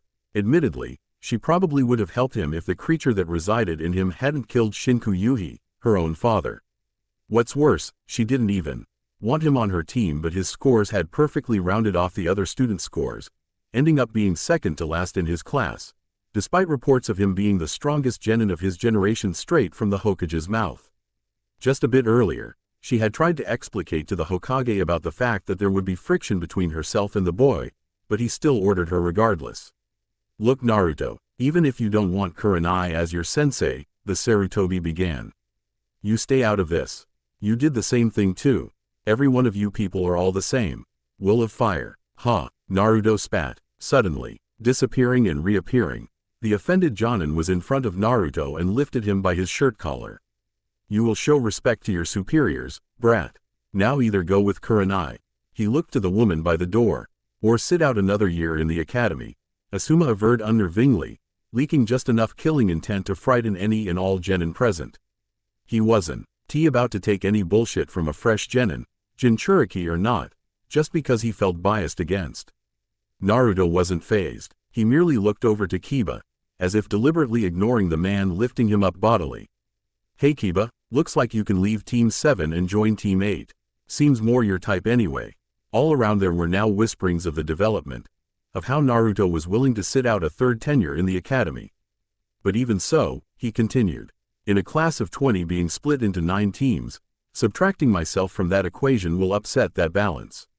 That means, all of us are going to have to sit out another year with him, Shikamaru finished. Having brought himself to be concerned enough about the situation, it's either that or he passes with us. A team has to start with 3 genin. How troublesome this is, Shikamaru said aloud, shocking the rest of the group present. Why is Naruto-kun so bitter? Hinata thought, just when she was going to ask him why. Naruto batted Asuma's hand from off of him, and stormed out of the room while giving Kurenai a wide berth, shooting her an angry look as he left. Well, Kurama, guess you're right. Forgive and forget really is impossible for me. Told you, Naruto mumbled heatedly under his breath as he subconsciously started moving the swing he was seated on. How was he supposed to forget all the wrongs done to him when he could remember everything vividly as if it had happened only a minute before? Anyone who preached love and forgiveness must have never had memory like his. Why was everything so goddamn complicated? Kiba came out of the school with his Ninken Akamaru by his side, and Naruto took notice of them immediately. The dog had his nose close to the ground, apparently tracking a scent. Yudo watched them as Kiba apparently spotted him before his dog, and told him. With that done, he patted his dog and allowed him to jump onto his head, before the two came over, whereupon Kiba then took a seat on a tree root beside the whiskered boy. They sat there in silence for 3 minutes before Kiba tried to break it. So what was that all about, Naruto? Kiba asked. What was what? Naruto feigned ignorance. He knew what he meant. He was merely trying to delay the conversation, least of all with Kiba of all people. That shit you just pulled in there. It's just one big awful mess in there. People are in there arguing who sits out another year with you. What the fuck's that all about? Kiba yelled. Naruto groaned inwardly. There was just no going around this. Fine, I'll talk. Just keep your damn voice down. The Inuzuka still felt put off by the new Naruto. Nonetheless, he would go along. He still wanted some answers. Okay, he said quietly. You remember the test on Friday? I failed the exam because I couldn't create 3 bunchins? Naruto started. Yeah, who could forget that? You're the only who failed that. Kiba chuckled. Naruto wasn't amused. You're the only one to fail the written exam, Naruto remarked, much to Kiba's chagrin. I just didn't get a chance to study, that's all, he answered lamely. I was polishing my taijutsu. Still passed overall, though. The kitsune inside the seal who was listening in on the conversation was impressed. His container's ability to read people was scary good. Naruto smirked inwardly. Yeah, anyway, I knew I was probably going to fail that part of the ninjutsu exam, so I went around asking for help the day before. I asked a lot of ninja, including those 2 ninja, but they all refused. Hey, I get it, even if somehow managed to learn the jutsu overnight. You're just pissed because that woman who was supposed to be your sensei now didn't even give you the time of day before. Kiba could relate somewhat. No one Ray LLY helped him with his training until he was named clan heir when his sister didn't want the training or responsibilities. Yeah, Naruto appreciated the fact that Kiba wasn't thick all the time. Alright, Naruto sighed. No one helped me. I had to learn the technique on my own. And to tell the truth, it's a little better than the one they taught us in the academy. If you don't know how I got to learn it, then you're probably not meant to know. It's a bit of a secret, Naruto said quietly. He quickly made a clone and told Kiba to take a punch from it. The ignorant Inuzuka complied, thinking that it would pass by him. Fortunately, the clone decided to just thump the boy on the shoulder instead of causing real damage. Kuso, that's impressive. Can I learn it? No, I just have a lot of chakra that allows me to create these clones. You probably won't be able to create them until you're about, say, 15 years old. Kiba was about to argue, but stopped to consider the chakra reason. It was true that the clone jutsu required a small amount of chakra, and people who couldn't create them were often people with too much chakra, his mother had explained once. If that was Naruto's reason, since it concurred with his mother's explanation, then the guy wasn't lying. But still, maybe you could just forgive and forget even this time, huh? Naruto growled when he heard that, thinking that the phase was getting to be both ironic as well as reoccurring. I don't think it's fair to hold a grudge against a teacher to the point of making 2 of us sit it out with you for another year. Damn it, even Hinata's looking like she's about to start crying in there thinking she won't progress, you know? Other people have to put up with your shit too. It's not fair, not fair, not fair. Where the hell the shopkeepers when I needed food? Where the hell's the orphanage when I needed someone to care? Where the fuck is help when I'm about to get murdered? You need to get your facts straight. Right before you come talk to me about what is or isn't fair.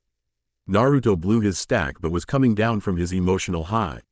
For all I know, you could be the one who's worried for his position. Given the fact that you're dead last in the class right now. Damn, Naruto, people tell me I'm a prick, but you're acting even worse. I don't know what the hell your problem is, but don't take it out on me. Kiba stood up and dusted the seat of his pants and left without so much as a backwards glance. You know, he's right about that, Kurama suddenly said. What? I mean, let it go, or at least pretend to. Everyone is really getting wary of you now. You could lose your Hitai-8 if the Hokage thinks you're unstable because of your anger. Then what about the Uchiha? Naruto asked, upset now. I've never seen him lose his temper, but you did, you lost it in there. And you are known to have a certain 9-tailed fox jailed in you. It won't look good for you to get angry. I mean, if the Hokage was here watching that little spat between you and Kiba, he'd start thinking that the seal was breaking or something. He would think that, not necessarily act on a hunch. He is dubbed as the professor, you know. He'd want to get his facts straight first. Well, at least join the team. You're depriving your teammates of a chance to further their careers, the fox argued. I'm postponing their deaths. You're starting to sound really selfish. Me? Selfish? Am I being judged by a Biju who nearly leveled the whole village? Naruto grumbled. Be that as it may, just join the team. You can quit it at any time. Yeah, I don't do quitting. That's not my thing. Fine, you can leave the team or threaten to leave the ninja program. After all, to lose their own Jinchuriki would make them lose an edge in heavy conflict. and they could straighten that Yuhi woman if she doesn't live up to your expectations. Maybe it's not as if people like you enough to do something like this for your sake. But it's something that is worth thinking about. Naruto did stop to think about that suggestion. It sounded reasonable. If worse came to worst, they would simply replace the sensei or put him on another team. He knew that life in the village didn't stop just because he failed his exam, but there had to be some important people who would stop to consider his situation, right? Alright, but let me see what's happening first. I'll send a clone. Just go as yourself. But, go, Kurama roared. Reluctantly, Naruto went back inside the school and made his way back to class. He knew that they couldn't try to harm him. If they did, they'd find out just how much strength he really had. He pushed open the door to see Kurenai sitting beside Hinata, who was looking rather disheveled alongside Shino. Team 7 seated themselves on the far side of the room, but Team 10 and that supposed Asuma man was gone. Maybe Hinata was really crying. Not tears, just agitated. But the damn woman's hair's a close bond with Hinata through her mother. The Uzumaki took his seat warily beside his team and waited for someone to speak. And sure enough, Kurenai did. Naruto, she began. I apologize. I'm sorry. Sorry for blowing me off. Or sorry that you won't get to have Hinata-chan on your team. The boy shot back with a glare. Kurenai stopped. There was a troubling thought. But she wouldn't lie, regardless of the consequences. If he could figure out why she was sorry, then chances are that he could catch her in a lie. For Hinata, thought so. Nonetheless, I've been convinced by someone to suffer being on a team with you as my sensei so as to not deprive my teammates of a genin squad. Kiba, who had been listening, lifted his hand triumphantly. Not you, Kiba, said Naruto. No Ching, but not even looking at the Inuzuka. Someone else. Who is this person? Shino asked. I'm not at liberty to say. Shall we go, Kurenai-sensei? Naruto could barely say the last part, an obvious sign to everyone that he was extremely unwilling. Kurenai observed him for a bit longer. She was told that he was a happy-go-lucky. Perhaps the Mizuki incident had changed him more than everyone had originally thought. She stood up and beckoned for them to follow her. Perhaps if they got to know each other they would have a smoother relationship. Not that she wanted to have one. It was just the Hokage's orders. So tell me about yourselves. Name, likes, dislikes, hobbies, dreams. Shino, why don't you start first? They were all seated on a convenient log in front of their sensei that chose to stand. At present, they were going through some mini-introductions that were supposed to improve team synergy. My name is Shino Aburame. I like to spend time organizing and cataloging insects I come across. I dislike those who misjudge myself and my clan. My likes and hobbies are the same. My dream is to become a good clan head. Naruto gave Shino a friendly fist bump on the Aburame's shoulder and grinned widely. You don't like people who misjudge you? I think we're gonna get along just fine. I won't judge you if you don't judge me. Deal. What? Why would he be judged? This must be tied to the conversation I had my insects eavesdrop on when he was speaking to Kiba. Very well, Naruto-san. Alright, Hinata, why don't you go next? Kurenai suggested. Hi, my name is Hinata Hyuga. I like being with my parents and I like cinnamon buns. My dislikes are those who think my kindness is weakness, and I don't like my family's segregation with the seal. My hobbies are flower pressing. My dream is Tita. She looked at Naruto and blushed deeply. I am not sure what is I want to do, but there are things that I want. Sorry if that sounds strange. Naruto blinked and shrugged. Inside the seal, the monstrous Kitsune sighed. Even with his spiked intelligence, Naruto was still a complete dunce. Perhaps he would learn something about love when the library clones finally dispelled. Who knows how long that would take. Since it's my turn, I'll just start. My name is Naruto Uzumaki. I like to train in pretty much anything that involves me getting stronger. And I'm not too shy about learning either, especially after my wake-up call last week. My dislikes are those who judge me, including biased teachers due to my status. He stared at the teacher pointedly, but she ignored him. My hobbies and likes are the same. My ambition? I guess I'm like Hinata-chan. I don't really have any dreams or ambitions, but I am looking for someone, and not for good reasons. That's all. Alright, Kurenai clapped her hands, trying to dismiss the vague note that the Uzumaki had left in the air. The three of you have one final test. The original plan was to have the three of you to attack me using teamwork by attempting to take these bells. She took 2 bells from her weapons pouch. But all three of you know due to the earlier incident in room 4T. A team has to have 3 students under a teacher. So instead, I want all 3 of you to fight me with the intent to kill. Only so that I can get to see your current level of progress. I'll call the session quits if I've seen enough. The red-eyed woman looked to her students, seeing them all stand up to ready themselves in some fashion. Shino whispered to his insects and Hinata activated her Byakugan while Naruto performed the ram seal to call forth his chakra. Judging by his intensity, she could tell that the boy was going to start using jutsus left, right and center. Begin. Shino and Hinata jumped into the trees to hide while Naruto sat back on the log. Yuhi glared at the boy whom she believed was lackadaisical. Well, the test stops when you say you've seen enough. I can already beat a Chunin. That much is obvious, even if it was just a passing chance. If you really want me to fight seriously, I could probably level this whole training ground, might even kill you. His face brightened a little at the thought, and the expression only served to upset the woman. Probably won't though, Kurenai scoffed. You level this whole training ground? She doubted it, even if he beat Mizuki. The Chunin's skills were slightly dulled. Notwithstanding this, Naruto had only just made genin. As for what she knew about him, it was that he knew that he was now a ninja, and that he knew his status. Perhaps he could have learned something dangerous from the Scroll of Seals while he still had it, besides the Kage Bunshin no Jutsu, anyways, according to what the Hokage had said. Who was to say that he hadn't learned others? Naruto smirked. I don't want to be arrogant.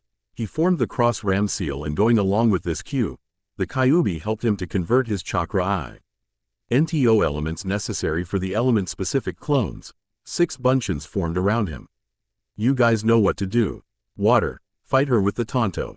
She'll think you're more dangerous and try to take you out first, just make sure she gets wet. Hey, stop laughing, you perv. Lightning, you'll fight her with the baton. Enforce it with Raiden Chakra. If it hits her, she'll get electrocuted. If that fails, the wind clone will do a collaboration jutsu with the fire clone. I'll throw some weapons from afar to distract her with the normal Kage Bunshin. The Iwa clone will try to hold her legs using the Shinju Zanshu no Jutsu, double decapitation suicide technique. If I have to go through with the final technique to blow everything up. Everyone got that? Yeah, they all exclaimed mentally, too loud in Naruto's opinion actually. The woman watched Naruto and his clones just stand there before 2 of them came to fight her while another 3 jumped into the tress, making sure to keep her eyes on the real one. The one with the Tonto made a horizontal swipe with it in no predetermined stance. The clone did it on purpose, allowing the woman to easily dispose of him. But she didn't right away. Instead, she toyed with him and made fun of his earlier claims of being stronger than he appeared. She played right into it. This is pathetic. The Sweden clone had no response except to continue slashing at her wildly. She quickly took out her kunai and blocked a slash aimed at her throat. Oh hell, he really intended to follow through with killing me. The boy had both his hands on his Tonto, his right on the handle and the left palm on the flat of the blade, and tried to push her kunai out of the way. But she wasn't an elite jonin for nothing. She let his Tonto slide off the kunai, making him waste his pushing effort. She then punched him in the jaw, feeling a bit satisfied and comfortable in her superiority. But her hand came away wet. Water Bunshin was her last thought before was suddenly soaked with chakra-created water. She didn't understand the purpose of this but couldn't afford to underestimate him. She readied a genjutsu and was about to cast it on herself to make her seem as if she disappeared when she had to suddenly duck a baton. The other clone, who had rushed her earlier but stayed out of the action, now tried to strike her with his blunt weapon. The woman iced her arm to block it since it wasn't sharp, but she instantly regretted the action. The damn thing hurt like hell. The boy started to subtle channel chakra into it, ensuring that she would more likely be hurt even more if he scored another hit. The red-eyed woman caught the baton on his next swing and kneed him in the gut. She didn't feel any remorse. After all, the boy possessed the spirit that killed her father, and provided her with the extra drive that she was dealing out some wretched justice to the brat. However, she literally received a shocking surprise when the boy exploded into electricity and electrocuted her. With a scream of pain, the woman exploded into smoke, revealing that she had substituted for a log. The woman walked out from behind a tree, unscathed. Naruto lifted an eyebrow from where he watched the woman re-enter the clearing. That was all well and good. He didn't expect to get her on the first try. Suddenly he got memories of the clone he had sent to talk to Hinata and Shino. They had agreed to his plan. He readied 3 kunais with bomb tags in his right hand and started to count time in his head. Let everyone wait for the signal. In the meantime, the woman watched the final 2 Narutos in the clearing. They still hadn't moved. It was a bit unnerving, seeing them just stare at her like that. She wouldn't underestimate him again. He took this a bit too seriously. The clones jumped apart and started going through hand seals. Kaden. Gokaku no Jutsu. Fire release. Great fireball technique. One blew a rather large fireball, and it followed with a flamethrower. Futon. Daitapa. Wind release. Great breakthrough, the other shouted and proceeded to blow a gale force wind that kept getting stronger and encircled her. She didn't even blink. And the fireball hit the wind maelstrom that turned into a giant inferno. Pour it on, the fire clone yelled, before creating another fireball. Suddenly 3 kunai sailed out of the forest canopy to the collaboration jutsu, and the tags on them exploded, courtesy of Naruto himself. That pretty much guaranteed that if Kurenai was in there, she was only coming out in a bag. But she was a Jonin after all, Naruto thought to himself. People didn't get to that rank by making foolish mistakes.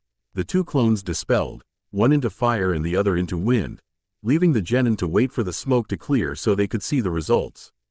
Kurenai walked out of the still clearing smoke and disappeared.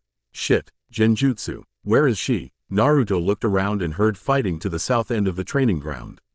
After using chakra to augment his leg muscles, he dashed to a tree that was overlooking the area. It seemed that Hinata and Shino had been discovered and were fighting the red-eyed woman. Even though they had the numerical advantage, they were still too weak to overpower her. The woman danced in and around Hinata's Juken strikes and cuffed her in the chest, almost like a push away from herself. The woman then kicked away Shino's right leg in the same breath and punched him in the gut. The hapless boy transformed into a swarm of insects. In the same instant, Shino suddenly dropped on the branch beside Naruto, startling him. Shit, Naruto hissed fiercely before he saw who it was. What the hell, Shino? She has defeated my insect Bunshin. Presently, my strongest insect. TS are in her more hard-to-reach areas feeding on her chakra. Soon she'll be weak. Do you have a plan? I don't have a plan. Only an idea, but it's overkill. Naruto gave the boy next to him an intent look. Think I should do it? When Shino asked how strong this powerful move was going to be, Naruto replied, powerful enough for you to leave this training ground altogether. The Aburame stared at him, trying to look for evidence of a lie, but couldn't find any. He's serious. What scared him was that Naruto actually had firm belief in what he was going to do, and that he was willing to go through with it. Very well, what do we do? Get Hinata out of here.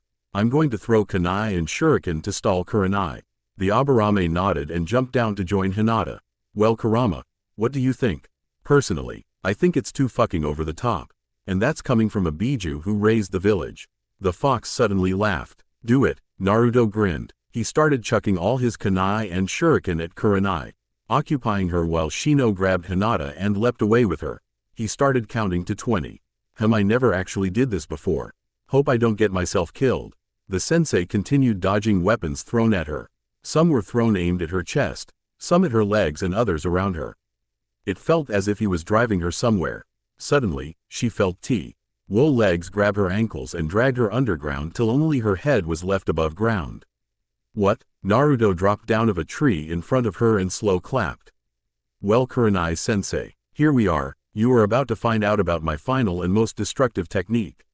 Just so you know, it doesn't really matter if I'm right, but I fucking love proving people wrong. The woman merely looked at him, uninterested, but she was actually reading a substitution if she got an injury. Taju Kage Bunshin no Jutsu. He yelled as he formed the ram seal and strained. Soon, his features grew feral, red eyes and whiskers and all. The woman could no longer feign disinterest. Is the seal breaking? Suddenly, an immense amount of clones puffed into existence. The woman gasped. It was surreal. The boy was practically his own army. There were hundreds, probably even thousands of them. They took up every available space, on the ground, in the trees, everywhere. Suddenly the original Naruto shinned off while Yuhi still gaped. Where is he going? She did not like this situation and she quickly substituted with a nearby clone and got out of the hole. So this is your plan? To try and overwhelm me with numbers? She smirked. This might have been the tactic that he used to beat Mizuki, she thought, but it wouldn't work. She could easily outmaneuver them all if she had to, or to simply use another genjutsu. No, if it were that, the boss wouldn't have left. This is far too dangerous. What? Too dangerous for Naruto to stay? The woman grew worried. Suddenly all the feral clones formed the ram seal and started glowing a faint white. The woman's eyes grew wide when she heard what the clones shouted next. Kage Bunshin Daibakuha. It was a fairly ordinary day in Konohagakure. Business people were haggling, customers buying, akamichis were eating, and naris were lazing around and the like. There was absolutely nothing that would or could break the peace of a typical Monday. Naruto came out of his shunshin and appeared at Training Ground 3. The boy was about to see if the concept of having a localized and concentrated blast of exploding clones was as capable as he believed. He couldn't wait. Suddenly, he heard a massive shout that was carried over the wind.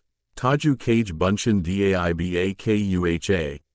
Then there was pure, unadulterated silence. Only for a moment, the air seemingly tensed before ultimate chaos ensued and reigned supreme for what seemed for eternity. A massive chakra-created explosion centered in Training Ground 4 rippled through it, destroying all that was caught up in its maelstrom. The white plume of the explosion that climbed into the sky could be seen by anyone in the village who was outside at the time. Hell yes. Boom. This tops every jutsu I have ever done or seen. Naruto was ecstatic. He was never going to forget it. He sighed, coming down from his frenzied high. But he didn't stop to think of the consequences. Not really, right at that moment, per se. Frankly, this is the stupidest thing you have ever done, Naruto. Hiruzen didn't know what to feel. Angry that Naruto destroyed a whole training ground. Sad that Naruto had lied about what he had learned. Happy that Naruto was now really strong enough to take care of himself, or pissed that this situation was going to cause a shitload of paperwork. The damn thing was practically multiplying on his desk every time he blinked his eyes.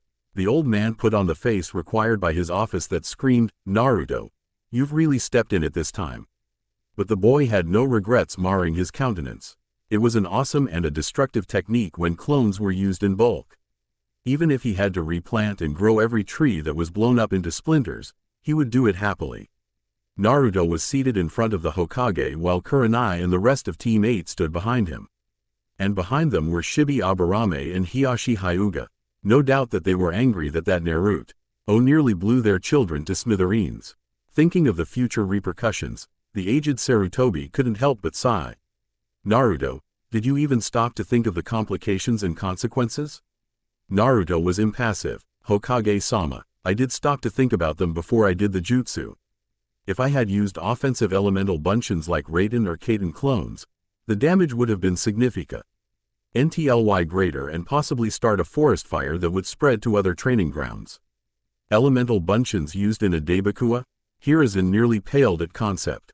That may be, Naruto, but the fact remains why you did it at all. Naruto was prepared for that one. Kurenai-sensei told us to go for broke. So I did. The laws state that if one leaf ninja kills another leaf ninja by any means other than self-defense, the killer's life is forfeit. It's not as if it's murder. She told us to do it. Even if I, a mere genin, had killed my Jonin-sensei who practically told us to try and kill her, had succeeded in doing so, 1. It wouldn't have been murder, and 2, it would have meant that the standards for Jonin quality is looking pretty low. Kurenai nodded. That was true. Then what of Hinata, you wretch? Was her life forfeit in your attempts to kill your sensei? Hiashi spat. Did you not care if anything were to befall her? Shibi spoke up for the first time. That's not entirely true, Hiashi-san. He pushed his shades a bit farther up his nose while speaking. My son told me that Naruto warned him that his next technique would be quite potent and told him to leave with Hinata-san. In fact, he went on to explain that he got out of the blast radius with a bit more than enough time to spare. Are you defending the boy's inappropriate use of destructive techniques, Shibi-san? Hiashi glared. No. With all things considered, however, Naruto-san did nothing wrong. They were on a training ground doing a training exercise.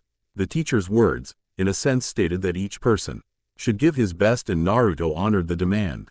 Naruto told everyone of his potentially destructive jutsu, even going as far as to warn them beforehand. No one perished, or even injured. The only expense was the training ground, which Shibi trailed off. Has no owners. Naruto finished. Sarutobi sighed. They were correct on all points. The training ground was free for everyone to use. If you got injured there, it was basically your own fault. If no one owned the land, no one could be sued for injuries sustained there. Furthermore, since no one owned the land, Naruto didn't have to pay anyone for any damages. In short, Naruto blew a training ground to hell and he got to walk away whistling, scot-free. He needed to find some way to amend that loophole. Later, these are all true statements. Naruto has nothing binding him to any problems. Hiruzen stated. He looked at everyone's reaction. Shibi, Shino and Naruto were emotionless. Hiyashi was giving a death stare at the blonde. Hinata was uneasy. And Kurenai seemed a bit upset. She had probably wanted the boy to get some sort of punishment for actually coming close to putting her down. Probably because Naruto didn't get into trouble. She still needs to pull her act together and look past his prisoner's sins. The Sandame thought, Shibi-san, Hiyashi-san, you're free to leave. The clan heads left, leaving Team 8 with the Hokage. Kurenai, would you recount what had transpired? Hiruzen asked. The red-eyed woman obliged and told him of all what had happened. The only details she spared were her feelings for the boy at the time. Naruto suspected her anyway, and besides, she was sure the Hokage knew them already. When I realized the jutsu, I performed a quick shunshin, not heeding where I would end up. However, I arrived at Training Ground 7, interrupting Team 7's meeting and introductions. That's the conclusion, Hokage-sama. The Hokage seemed to be in deep thought. So what is your assessment of their skills? The genin looked to their teacher. Two of them hoping they made a good impression. The third one, in particular, didn't care much either way. Shino shows promise in his clan's techniques, maintaining a somewhat pacifist behavior in fighting. He uses his clan's insects in an effort to weaken and incapacitate me beforehand. Hinata also shows some skill in using the gentle fist. However, she lacks confidence to fully follow through with her more debilitating jabs. I think that could be remedied over time. Naruto demonstrates fairly good tactics, diversity in fighting, and is overall a heavy hitter. In force alone, Naruto could be Jonin level, while his tactics are Chunin level. Unfortunately, he lacks experience on a real battlefield, so he may only appear excellent on paper. Kurenai said. Naruto grumbled to himself about the last part. Even when he knew he was strong, she was using not-so-subtle insinuations to tear him down. I knew that if Kiba had been on this team, we would they've been a tracker team, but I believe we are well-rounded this way. I am a genjutsu expert. Shino has tracking abilities. Hinata is versed in taijutsu and can use her Byakugan for censoring, and Naruto will be a ninjutsu brawler. We would be able to be effective in combat at all ranges and situations. Naruto opened his eyes a little wider. So, she is somewhat happy to be on this team, even with me. Perhaps I could try to make this work after all. The Hokage made a note of what she said.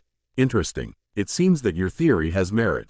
Very well. So I take it that you will pass this team?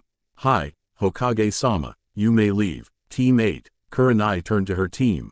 We shall meet for training at 7 a.m. at Training Ground 4.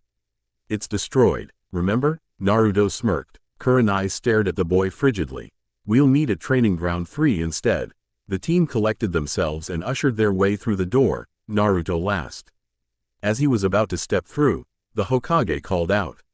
Naruto, I wish to speak to you tomorrow at 4 p.m. Hi, Hokage-sama. Naruto remained formal. He left, and shut the door behind him. He's still so non-casual with me. Is it because he found out about the fox in a more disastrous fashion than hearing it from me? The Hokage could only ruminate on his radical theories. Before he could get any further, the door pushed open to reveal his secretary with a stack of papers which she placed on his desk. Most of that consists of complaints regarding the explosion at Training Ground 4, Hokage-sama, not to mention the Shinobi's concerns that we might be under attack.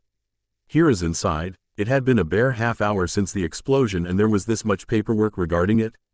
He really needed to throw his hat to some other poor sap. He walked around aimlessly around the commercial area of Konoha. He could see the young people fraternizing, businesses thriving. Overall, everyone was happy.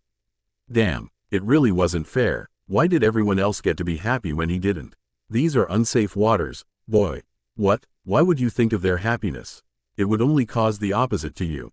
Why would you even want happiness? Do you want to be happy? Naruto stopped. Did he want to be happy? He wanted to answer, yes, but the fox never asked him a question like that unless it was to make him think. Naruto hazarded his answer. Hi, why? And don't give me that life isn't fair crap. Kuso, I lived on my own. Kurama, I've had the shit beaten out of me as a child. I went hungry without food, got sick eating spoiled food, wear rags for clothes. I think I deserve some happiness. I've had it coming to me for a long time. When the hell is it gonna get here? Kurama nodded. Happiness is also a foolish emotion. It clouds judgment, creates insecurities about future problems, causes complacency, and the list goes on. Frankly, have you forgotten being a happy idiot? No, but it's still not fair though. I'm not asking for endless happiness. Just a little. I can't even call the Sandame Gigi anymore. While I knew about you, I didn't know about an S-rank secret that I wasn't meant to know. Even if he had told me himself and that I couldn't blab it out to everyone, it wouldn't have been so bad. Oh fuck, cry me a river. Why couldn't I have been sealed in someone more emotionally stable? It just had to be some poor kid bemoaning his hand in life. Naruto chuckled. Shut up, at least we're friends, Kurama. Not everyone can boast about having a Biju for a friend, you know. Kurama grinned. Friends? I prefer acquaintances or even business partners. Not friends. Naruto sighed. The fox was probably kidding. He continued walking, ignoring all the glares and hushed whispers. He couldn't be hurt, not anymore. If a ninja was attacked by civilians, he could defend himself, just short of killing. If someone wanted to get physical, Naruto would be sure to break a few bones. He was soon stopped by his growling stomach. He needed to get some food now, and some food for home. His eyes soon fell on a dango shop, combined with a bar inside. Dango? He raised an eyebrow. Might as well. It's not Ike they can throw me out like when I was smaller. He made his way to it and entered. The shop was moderately full, indicating popularity and prosperity. Looking around for the counter, trying to pierce the gathering with his eyes. He soon found it and made his way to it. He ordered a dozen skewers of the treat they specialized in, and by luck, the person serving there didn't recognize his face due to their short-sightedness. He was about to leave with his bag of the food when he heard his name called. Naruto, a minute of your time. He looked over to where he heard the voice and cursed under his breath. Why were they, of all people, calling to him? He didn't want anything to do with them unless it was absolutely necessary. But he couldn't pretend that he didn't notice them. He had already seen them, and they knew that. Shit. Single quote. Just see what they want. If it lasts longer than you wish it to be, just complain that they said a minute, and that you're busy. Simple. Just be a douche, the nine-tailed fox urged. Naruto sighed. May as well see what they want. The boy with the vulpine visage sauntered over to the three Jonin who were speaking in hushed tones with each other. Apparent. Tly Kurenai did not want to talk with him, but Asuma had insisted. The third person with the mask and gravity-defying gray hair merely looked at Naruto with interest. Naruto pulled up the fourth empty chair and sat in it, scrutinizing the Jonin. So what, gonna invite me to a frat? Asuma faked a smile at the boy's jeer. Kurenai stared at him with her usual unnerving gaze and Kakashi took out his worn-looking orange book labeled, Ika Ika Paradise. Probably his way of being casual and indifferent, or to make it look like he's not looking directly at me, Naruto thought. Well, I believe that we got off to a poor understanding of each other. Asuma began. I apologize for refusing help when you needed it and I hope for it to not reoccur. I didn't mean to become tempestuous. Naruto nodded slowly. I'm sorry too. I should have reined in my emotions better and not let my frustration get the best of me. I'm also sorry for insulting my superiors and insulting the village's ideals. It's kind of hard to not think that everyone's out to get me because I'm a Jinchuriki, you know? But I'll never forget. Asuma raised an eyebrow. While I'm glad that it's now water under the bridge. What do you mean when you say you'll never forget? Naruto smirked, finally able to brag about himself a little. Let's just say that I'm a savant. A really damned good one. Kakashi raised his visible eyebrow.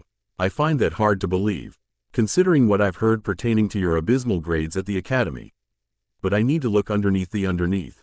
Something feels oddly familiar.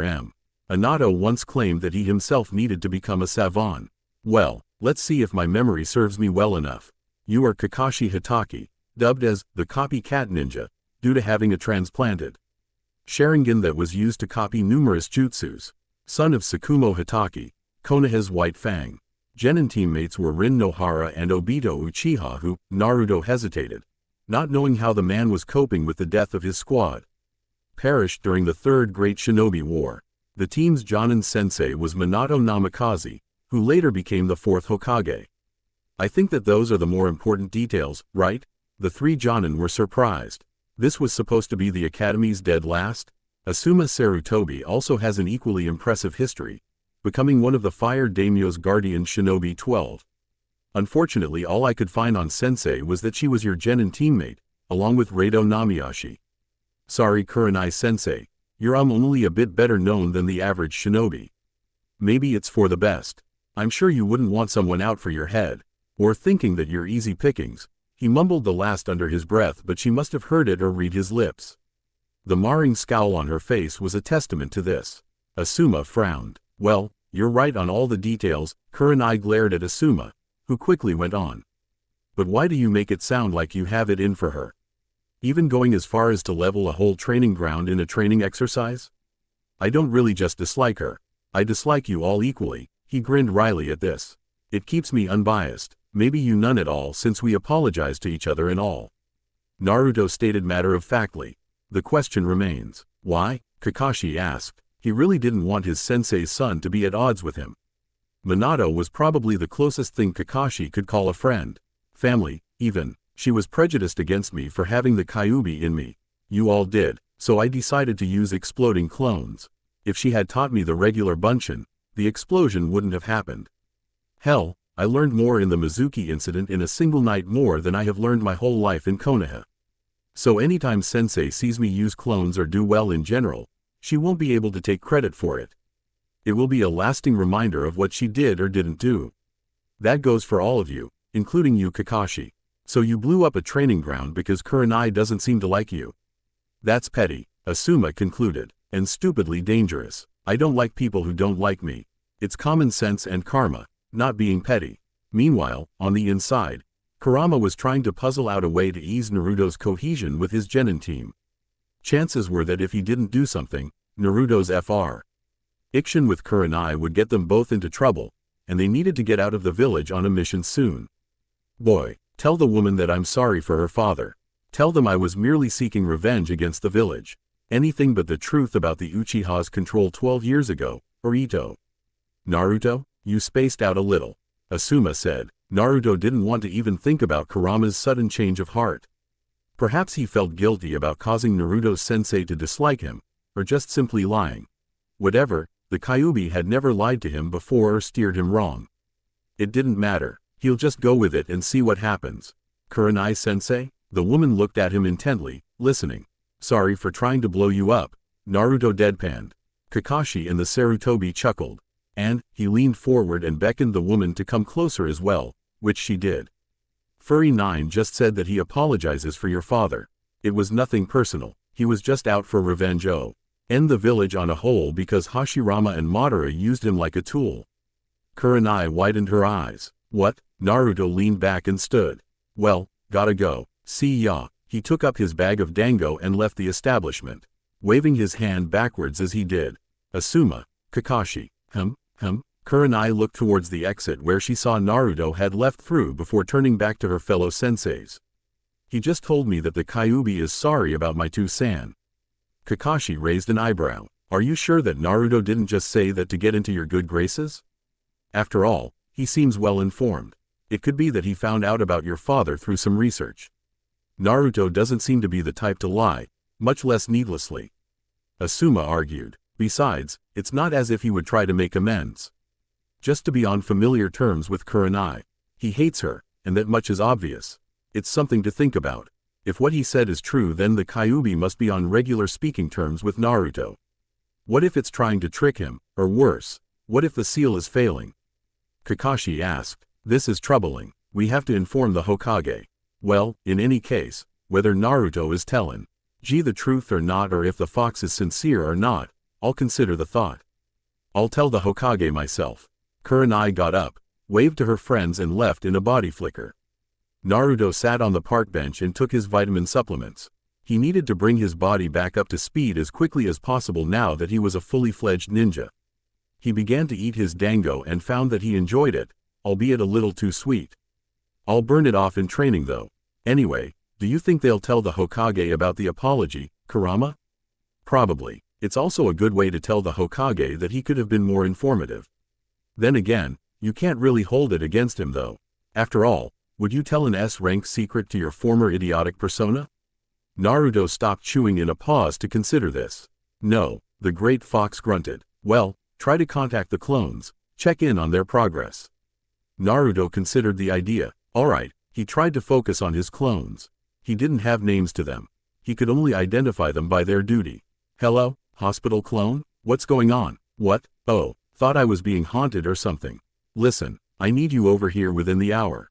Or make another clone to replace me. Why? I learned 2 medical jutsus over here and I've had to practice it in front of a nurse. I'm gonna run out of chakras soon. Naruto realized the dilemma. Alright, tell them that you're going for some fresh air in exactly half hour. What does your transformation look like? The clone imagined his description. You see it? Yeah. Naruto chewed on another skewer of the dango. You'll see another clone then. You can dispel then. Let him learn the jutsu through the usual memory transfer and everyone is happy. Niece, by the way, you better eat your dinner and go to bed early. I've seen people after surgery. Trust me, it's disgusting, and you'll probably end up vomiting or straight up lose your appetite. Do you have any idea how fucked up a cancerous intestinal system looks? Naruto did a double take. I'll keep that in mind. Now, what about the library clones? Yeah, Kurama interjected. This is still messed up. You're talking to yourself. Shut up, Kurama. Everyone yelled in thought. It's not funny. Anyway, what were you saying, clone number 1? Hey, wait a minute. The other library clone hollered in mind speak. Why the hell am I number 2? Stay out of this. 2 clone. The first clone apparently yelled. I don't need the headache. Whatever. What were you saying? Naruto interrupted, hoping that they'd get to the point. We're making good headway. I read 40 books since Saturday and my fellow clone here read around 36. Some of them were really thick books. I actually read more than you. Naruto sighed. Already feeling a migraine starting to brew up. Continue number 1. The librarian let us stay reading at night though. He mentioned that someone else did what we're doing now. The Yondaime. Naruto raised an eyebrow. He did what we're doing now. Hi, we'll last for another week though. Gonna need some more chakra by Saturday. That's fine. I'll swing by then. Okay. Naruto tried mentally reacting for the last clone in the orphanage, but couldn't. Guess it doesn't apply to that one. After all, Kurama made him years ago, and he's not really a Kage Bunshin. Naruto shook his head. Life was certainly getting interesting. Never a dull moment. There wasn't any pauses though. Ito was out there, somewhere. He needed to find him and end him. We will continue in next part.